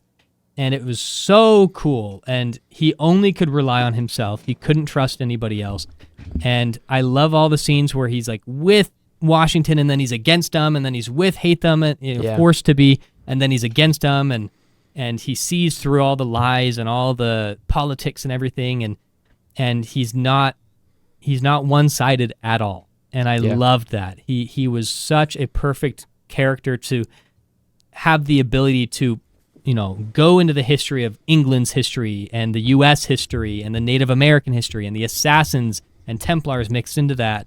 He just had his own compass and he went for it, and it was so cool. And like Johnny said, the gameplay, this was a new game engine at the time, and I played it at launch. It was so fun. The game engine was such a stark contrast from Revelations. Stark. And it was so dynamic. The stealth in bushes and the snow, the dynamic snow, climbing in trees, the frontier, the homestead. The combat was brutal. You could and the amount of NPCs that could be in the map, that was a game changer. Was it Battle on Bunker Hill where you've got like Yep. hundreds yeah. of NPCs. Like that was new. It's So cool. kind of glitchy even to this day, but there's just so many things going for this game. It is not a perfect game by any means, but it's my favorite because of nostalgia, and I love Connor. I love the American history, the setting, the story, everything was so awesome. So not the best game, but my favorite one. Yeah, I mean, no lies heard. I mean, it's funny. if you could you pull up your tier list really quick? I was thinking about it when you were talking, and like, if I were to make a story tier list, I'd say outside of Revelations, that's very close to what mine would look like. Like, honestly, we'll do it one day, but like, it's so clear how much you value the story over everything else, and I think that's great. And I love AC3's story, and everything you said about his character is so true, and I never thought about it, how he is his own person, and he's being pulled from all these different directions, and he doesn't care who's talking to him. He's trying to do what's morally right. And it's kind of like a better version of what they tried to do with Arno, who has his own compass, but his own compass is basically Elise and Romeo, Juliet, everything else is bad. So yeah, very nice list. I'm sure the people will like yours a lot better. However, maybe not with AC3 on the top, but let me finish mine. So, yes, it's no surprise to everybody. Valhalla is at the very tippy top of S+. However, I'm giving Syndicate S+. And Syndicate, that's so funny. Yeah, I'm giving Syndicate S+. I think let me start with Syndicate. I think the main reason I love Syndicate is because it is 100% its own thing. It is not trying to be any other game. As I mentioned earlier, Unity was a 100% tried to be AC2 again. It tried to be a hardcore reboot. They wanted to make a new Ezio. They tried so hard, and they had this revenge story about somebody dying who this character cared about, and then Syndicate came around. They said, "Yeah, we got it. We'll just do our own thing. We're there. It's not trying to be anything." And what you mentioned about like it kind of feels pointless. It's just Jacob and Evie doing this for the sake of doing it. I absolutely love that, because more than any other game, it feels so organic that if there are assassins, not every one of them is going to have some child trauma and some constant revenge story, and which every other character has. Evie and Jacob are assassins first, and I think that is awesome. Their dad was an assassin, was in the Brotherhood, and I love pointing this out every time because nobody likes it, but Evie and Jacob are longer tenured assassins than anybody else in the series. They've been assassins since they were kids. They were trained longer. So in them fighting Crawford Starrick, like a lot of people wish that he killed their dad or something. I'm so glad he didn't. I'm so glad that the only reason they wanted to defeat him was because he was a Templar. I think that is the most Assassin's Creed thing ever. It doesn't get enough appreciation that this is just a true version of what assassins would be doing in London. It doesn't have to be some revenge story. It doesn't have to be some tragedy. Like literally every other character, if you go back and look through all of them, they're all brought on later to the Creed. They all think about, they have some traumatic experience. Somebody dies outside of maybe, I don't know, Altair. Kind of Bassam as well, a little bit. No, because Bassam was like taken in because of all this stuff that, I mean, I think at Syndicate, and then this desire to be its own thing shows in every other aspect as well. I think the tone is flawless, and people hate the tone in Syndicate. I think it's just misunderstood. The music is so lighthearted. It's so campy. The music is phenomenal. The music's phenomenal, but like it matches everything. Everything fits. Everything works so well because you're not having fun music with like the depressing Paris in Unity. You're having fun music with like a goofy, Buckingham Palace guard, and you're fighting on top of carriages, and you're like shocking people with these very like Sherlock Holmes. Yeah, it's Sherlock Holmes. It's goofy. It's campy, and every aspect of the game lends itself to that tone. And that's why I love these developers who said, we're just going to make our own game. And this game was thrown out after Unity failed. They said, we're going to put Syndicate out, and then we're changing direction. So they just threw it out and said whatever. Story wise, I think Crawford Starrick is like again, fits the tone. He's so over the top. He's so like petting his evil cat in his chair and you don't see him till the end. And like, but that's perfect for this game. It's what that game needed more than anything else. It didn't need some like badass like Templar. It needed this like guy with a huge mustache and a big shiny gun who plays the piano. Like, it was so Syndicate. And for that reason, I love it every step of the way. When you're walking around London at night, it's talk about atmosphere. It is the most atmospheric game in the series, I think. And London itself, in my opinion, is the best single city map in the series. I think it's amazing. Everything about from Origins to Odyssey, if it was polished, this is the polished version of Unity. I think the parkour works better. It might not be as like creatively free. Yeah, they toned it down a bit, but on purpose. They toned it down, but when you get to a spot where the parkour works really well, and every single animation is in Unity is in Syndicate. You just got to figure out how to do it. It's not as easy without a manual jump, but it's in there. The stealth is so close to the best in the series next to Mirage. It was the best in the series until Mirage came out, but the level design with where the enemies are, where they're looking, stealth is above all the better version of it. Yeah. I think combat's slightly more enjoyable than Unity. It's nothing that special, but I think you have quadruple executions, which are so cool, right? It's the only game that gives you more than double. You have triple, quadruple. You have a couple different weapon types. The customization, I think, yeah, you've only got like 3 weapon types, but and they all do the same thing. And they play similar, but they play so different from any other game prior. Yeah, so I have to give Syndicate its flowers for everything I just said. I love it for everything it is. This was the game that got me hooked in the series. I played Unity, as I said in the last episode, Unity was the first game I played, and I thought it was fun. And then I played Syndicate with zero expectations, and it completely, I was like, that was one of the best games I've ever played. I love it for everything it is. Now, to move to my absolute, far and away, clear favorite in the series, even though it's right there with Syndicate, this is my clear favorite. It's Assassin's Creed Valhalla. Yes, yes, yes, I know. This was not the first game I played. This was not the last game I played. This was not the game I was looking forward to the most. In a lot of the ways, it's similar to how I went with Syndicate, where like I just beat Odyssey and I loved it. And I was like, all right, let me try Valhalla now. I was hooked from the get-go. I love Vikings. I love medieval England so much. I think it is peak like assassin time. Sneak in a castle. And it would have been cool if you got to, yes, play as a real assassin, but I do not care. I love every single aspect of the game. First and foremost, setting, I think is the best and my favorite in the series. The way they handle the Viking thing, where you do raids on your ship, where there's no real ship combat. Your boat's just for traversal. It's perfect. Yeah, I love it. I love it. I love it. And I truly think this game has only one flaw, in that it's just too long. I really do. I think every other aspect of it's fantastic. I will admit it's too long. There's too many things. All the what should have been side quests were put into main story just to make you feel like you were playing a bigger game.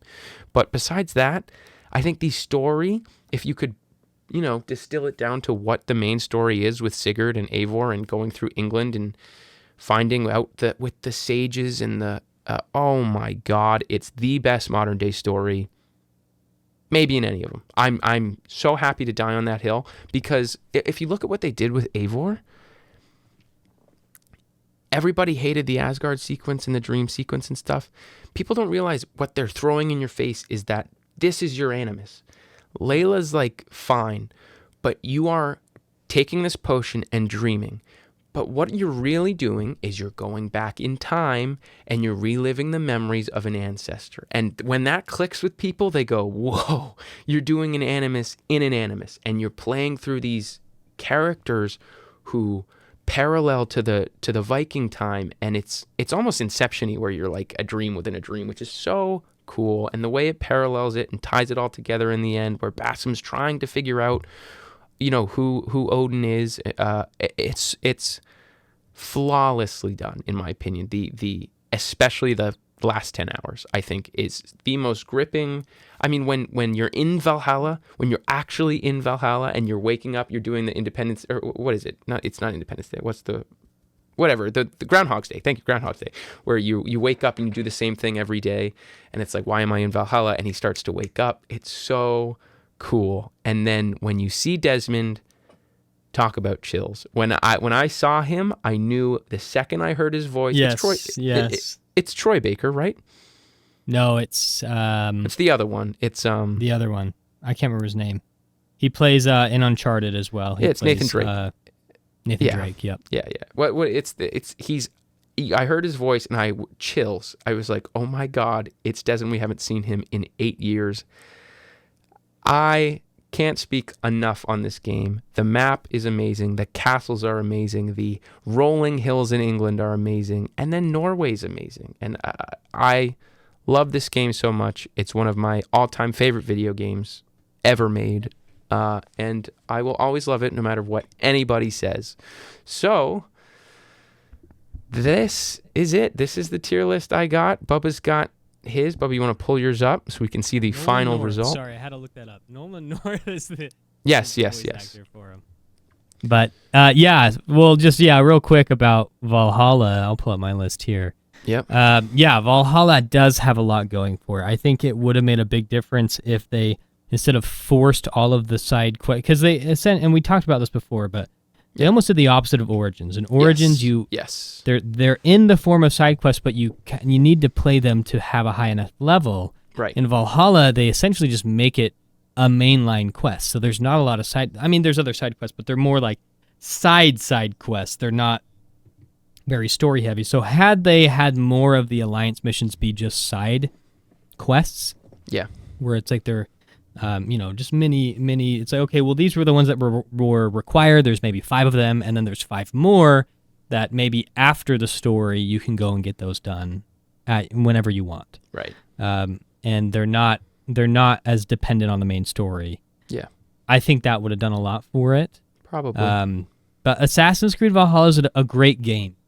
As an Assassin's Creed game, that's where I struggled. But as an RPG, it's such a fun game. It really is. I have to say, I don't struggle there. I think the amount of lore it adds to the Isu stuff and the whole of Assassin's Creed universe is so much more than so many of the other games. Like, what does Unity's story do for Assassin's Creed? Nothing. Yeah, it's just a standalone story. 100%. Absolutely nothing. You're finding a random piece of Eden. And mind you, there was so much, just one last note, because I have to say this because it's so cool. The amount of detail and care that was put into Valhalla where people don't even realize, and I will use my favorite example of it.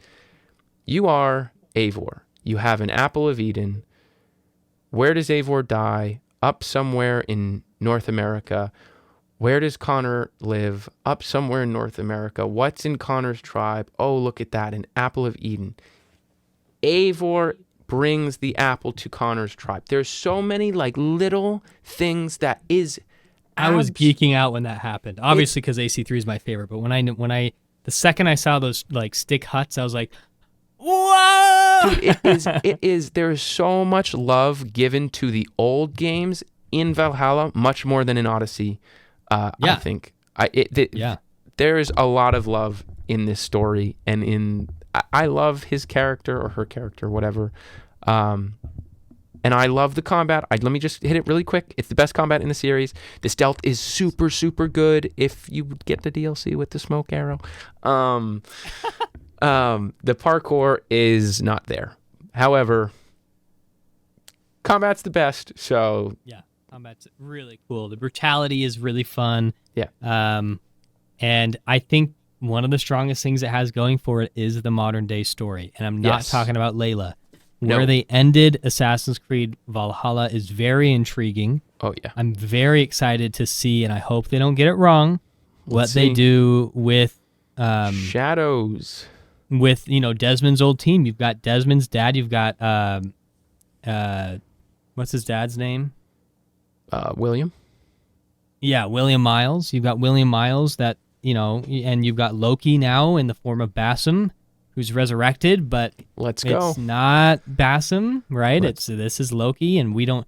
But the assassins don't know that, and Rebecca and Sean and William Miles, William doesn't trust them, and that's really cool. I really like that detail because it's like he's not just going to trust this guy. Like, this is William Miles. He's been the head of the modern Assassin's Brotherhood for decades, like a long time. And he's super smart. Granted, they completely changed his character model and voice actor and archetype. I don't know what the F they're doing. He was a completely different character when Desmond was alive. He was brash and loud and demanding, and he was a big character, and now he's this cute little timid old man, and not that much time has passed. So don't even get me started about that. But for him to go to Basim and say, "Give me a vial of your blood, and I want to see your memories to verify that we can trust you," and then for Loki to give it to him. Yes. So just so cool. And that was the modern day story for me for Mirage, was like, this is William Miles going into the Animus and playing as Basim. Cool. That is so cool. I wish they said that. Yeah, there's a whole cutscene about that where he says, I need a vial of your blood. And, well, I just meant in Mirage. I wish they said that. Oh, yes. I wish there was some kind of opening in Mirage, like William going into the... Yeah. Some cutscene, just a one-off cutscene would have gone a long way, for sure. But since a lot of people missed that. I think it was like the end DLC or whatever, that was like it was a free DLC. It was like an expansion of like the last missions. That's where that cutscene happens. And so, like, I didn't even play it. I had to look it up. But... Valhalla definitely has its perks, but it's funny. I mean, you can see our tier list. I have Valhalla on the dead bottom, and he has Valhalla on the top. So like, we disagree a ton, but we do love Assassin's Creed for all that it is and isn't. It's true. That being said, let's see where they go. So moving forward with Shadows, one Bubba game and I, on the list. We're gonna try to predict where we think this game will end up, and I think let's do it in terms of favorite. But I'm also gonna give a lot of weight to like overall critical, like how it will be received, because and just so all you know watching as well, those who don't know, we've played this game. We've played 4 hours, a 4-hour demo of Assassin's Creed Shadows a few weeks ago, and it doesn't release for about a month, but what we played, we were both very impressed by. It is just a taste. I think we should place it at the same time. Yeah, let's do it at the same time. So I guess on the count of 3, where do you think it's going to rank? And you can say, like, yes, your favorite, but also kind of critically, where do you think it's going to rank? Where will people this? think it goes? All right, 3, 2, 1. Dang, we both have S+ tier. Second, we both put it second. That's crazy. I thought I was going a little so your high. reason is most likely different from mine, just because we think differently. Maybe. But you go first. Yeah, so the reason why I have this just below the top, the gameplay is there. Yep. The stealth is there. The setting is there, right? So cool. Things we don't know. Yes, it's got the setting right. The history, the actual history, and the characters that, the historical characters that are taking place during this time, I personally am not very familiar with, and I think most are not. Japanese history is intense. Intense. Yeah. And it's not like European history where it's like, you've kind of got your highlights and lowlights, and it's, you've got like Alexander, and you've got like the Persian army, and then you've got Rome, and then you've got, no, it's not so straightforward. They went through so many different, not only rulers, but also completely different government models and types, and it's confusing. I actually recommend, there's a fun YouTube video that it's called The History of Japan. Wait, I saw this. It's a goofy, funny little video that this guy made probably a decade ago on YouTube, and it's an actual, like, true history, but it's done in a very goofy way, talking about the funny yet complicated history of Japan. And so this will fall into that. So if you want to know some history of Japan in just 5 minutes, I'd go watch that. So I'm not very familiar with the historical setting, besides the fact that, like, okay, time period, we're in the 1500s, we just now are getting guns, the Spanish have some influence here, but other than that, I don't know who the main characters, like the real-life characters are here, things like that. But visually, of course, this is feudal Japan. Can't go wrong. Cannot go wrong. We've been asking for a Japanese game since the second one came out. This is what everyone's wanted. Dual protagonists. Yes, yes, yes. That's needed. That is needed, and I hope every Assassin's Creed game from here on out has that, because that's the perfect way to have the perfect balance of combat and stealth without having an OP character. Yep. Or relying too heavily on one and not the other. And they've fixed everything with like their canon, so now they've got a canon mode, but you can instead just play whoever you want all the time. Yep. Things like that, the huge pluses. The reason why it's not absolutely top of the list is the story. Again, this is how I see Assassin's Creed. They need to hit a lot of boxes for me. Yep. I know the gameplay's there. I know it's there. I know that the world is there. It's going to be vast. This is going to be a long game. They've put their heart and souls into this. I know that. I hope that the writers did their due diligence, and similar to Valhalla, they respect the old games and even nod the old games multiple times. And I want a modern day. I want the story of Naue and Yasuke to be amazing. And it has the potential to be, but it also has the potential to be something like Syndicate, where it's just like, whatever, in my opinion. Obviously, Johnny disagreed. But we already know that there's a lot of heart-wrenching like stuff, and it really pulls your heartstrings, and that both of these characters, they do unite. We know that, obviously, but they have their own reasons for being in the Creed. So I want to see confliction here. I want to see the Brotherhood, firm in Japan, or maybe there's Spaniards coming in and there's some, Spaniard Brotherhood being set up shop here. Like, I don't know what it looks like, but I need the Brotherhood. I need the story of these two protagonists to be amazing, just like in Origins. I need that. And then the modern day, Layla's dead. Keep her dead, first of all. Kill her. Forever. Keep her dead. No one liked Layla. But I do want to pick up where they left off with Valhalla, and I need more. I don't want to have tiny little snippets of modern day, and then in the end have some giant cliffhanger again. I want to know more about Loki. I want to know more about Bassam and William Miles. Heck, bring some new modern day characters into there for both the Templars and Assassins. I don't care. But I need the modern day to be more than it has been, and not just be silly little Easter eggs and then have it be the end, to where it doesn't really make sense to have it at the end. We don't know if they're going to be making more Assassin's Creed games or games at all after this. Ubisoft is on the ropes, and there's a lot of rumors about them wanting to sell. And this could save if them. Assassin's Creed Shadows doesn't hit it on the head, they're done. And they're just going to sell out for as much as they can, and some other studio, I'm sure, or whoever buys Ubisoft will probably pick up Assassin's Creed again down the line, but there's going to be a huge wait. And so I don't want to have some cliffhanger that either never gets finished or goes nowhere. I want them to have a very self-contained story here and have a lot of modern-day elements. So that's a lot of big wants. If they hit that, this is going to be the best Assassin's Creed game we've ever had. If they don't hit that, it'll be one of the best, regardless. Yeah, I agree. So why do I think Assassin's Creed Shadows will be the second best game in the series, potentially the best game in the series? From the 4 hours that I've played, gameplay-wise, it's not only there, turned up. Everything's turned up. Every expectation I had was boosted a little bit. The stealth's better than I thought. Yes. The combat's better than I thought. The parkour's better than I thought.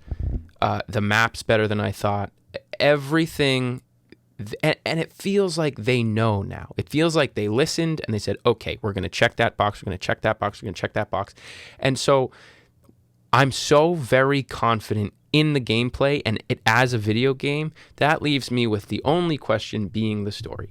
And from what we played of the story, it was already kind of hitting the boxes. So yes, you have the dual protagonists. The way they go about showcasing these two protagonists is really cool. You have them, the mission they gave us, you go through all the events as Yasuke, and then it starts over at the same time of the night where it started with Yasuke, except now you go through it with Naue and what she was doing at the same time. That's a really cool way of presenting it. And then in Naue's story, they did a few things that got me, my ears perked up. They had, it was so Assassin's Creed, it was awesome. you got a hidden blade from your father. And it was like, okay, cool. And he said, go to this secret little temple safe thing and use this hidden blade to unlock this thing and get this secret box urgently. So you race there, you get it. I think we're supposed to assume it's some sort of piece of Eden that they were protecting. And it's so old-fashioned Assassin's Creed that it got me so excited. So I trust them. I genuinely believe that if they hit the Assassin's Creed parts, if there's a really good modern day, if it answers all the questions from previous Assassin's Creeds that we still want to know about, which is a lot of ifs, but everything I've been wanting, they've already hit. They've already, all the gameplay stuff, they've already exceeded expectations in every single regard. I think they are well aware that this game needs to be good for the sake of their company and for the sake of these Assassin's Creed games, and I think they are going to deliver. I really, really do, and I'm so excited. It's funny, when I was looking at this originally, I was thinking second best is got to be an overestimation. There's so many good games, but looking at it right now, I wouldn't be surprised if I like this better than Syndicate. It's already starting off so great. The 4 hours we got were so solid, and it's only behind Valhalla because I would be surprised if anything ever beats Valhalla for me personally. It's such a personal And by the way, game. guys, Johnny hardly played. He just did parkour and combat the whole time. He did not do any side quests. It's true. We were given multiple quests to go and do, and like a whole assassination quest for one of the Templars. He didn't do it. No. And that's where like a lot of the cool gameplay for me and story was that I was able to play. So Johnny's just hyped about it just being like running around in the open world and stabbing people. But I was trying to break this game down to see how good it could be, to see what they cooked up. You heard it here, folks. Johnny was trying to break the game. Ubisoft, never invite him again. Just kidding. No lies. I was trying to see if you could go into prone off of buildings through running. I wanted to see what settings I could change. I went through everything to try and test how good is this game really? What are the mechanics like? What did they cook up?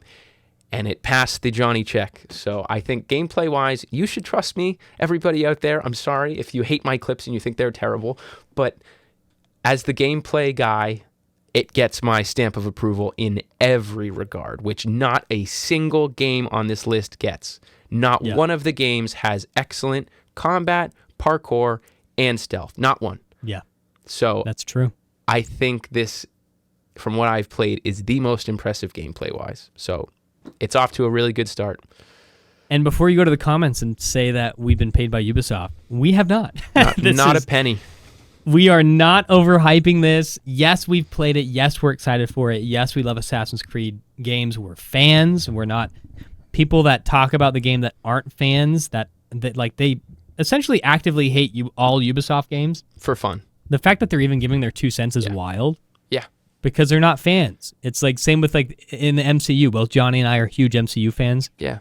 If somebody watches a one-off MCU movie and then judges it based off of that, it's like, shut up. You're not an MCU fan. You never watched any of the other movies, whatever. Like their opinion doesn't actually matter, and the same rings true for this series 100%. If you think Assassin's Creed's super bad and the last game you played was Black Flag in 2014, quite frankly, your opinion just doesn't matter. Like I don't care. And you didn't play an Assassin's Creed game. You played a pirate game, and Bingo. That's all that mattered. And I don't care about your opinion. So if that's you in the comments, I'm so sorry. However, I have a feeling if you made it all 2.5 hours into this, or give or take, you are probably a fan. So we just want to say a huge thank you for sticking with us through this. This was went a lot longer than I expected, and I could have gone so much deeper into all these games. Yep. So, and guys, it's 2 a.m. for Johnny right now. 2:30, almost 2:30. 2:30. No, 2. It's 2. We're fine. Yeah. So and I Johnny, thank you. Big thank you to Johnny for being on his 2.5 hour podcast.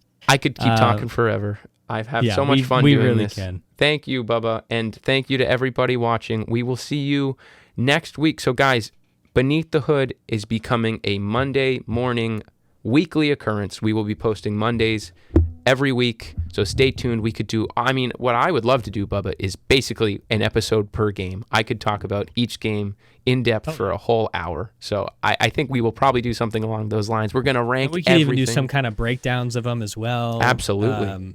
Yeah. I'm the lore guy. He's the gameplay guy. It's true. we have a good both ends of the spectrum here. So if you guys liked this kind of tier list kind of video, we're going to go and we're going to do ranking stories. We're going to rank our favorite characters. We're going to rank the maps. We're going to do all of it. So if you guys have suggestions, please leave them down in the comments. If you like this style, please leave it down in the comments. Let us know. Tell us your tier list. Like, we want to hear your top 3 as well for the games. Tell us if we're out of our mind for some of our rankings. But you don't have to do that. I personally want to hear some of your guys' thoughts for your top games down below. Please. And worst. Yes. Thank you guys so much again, and we will catch you next week. Take care.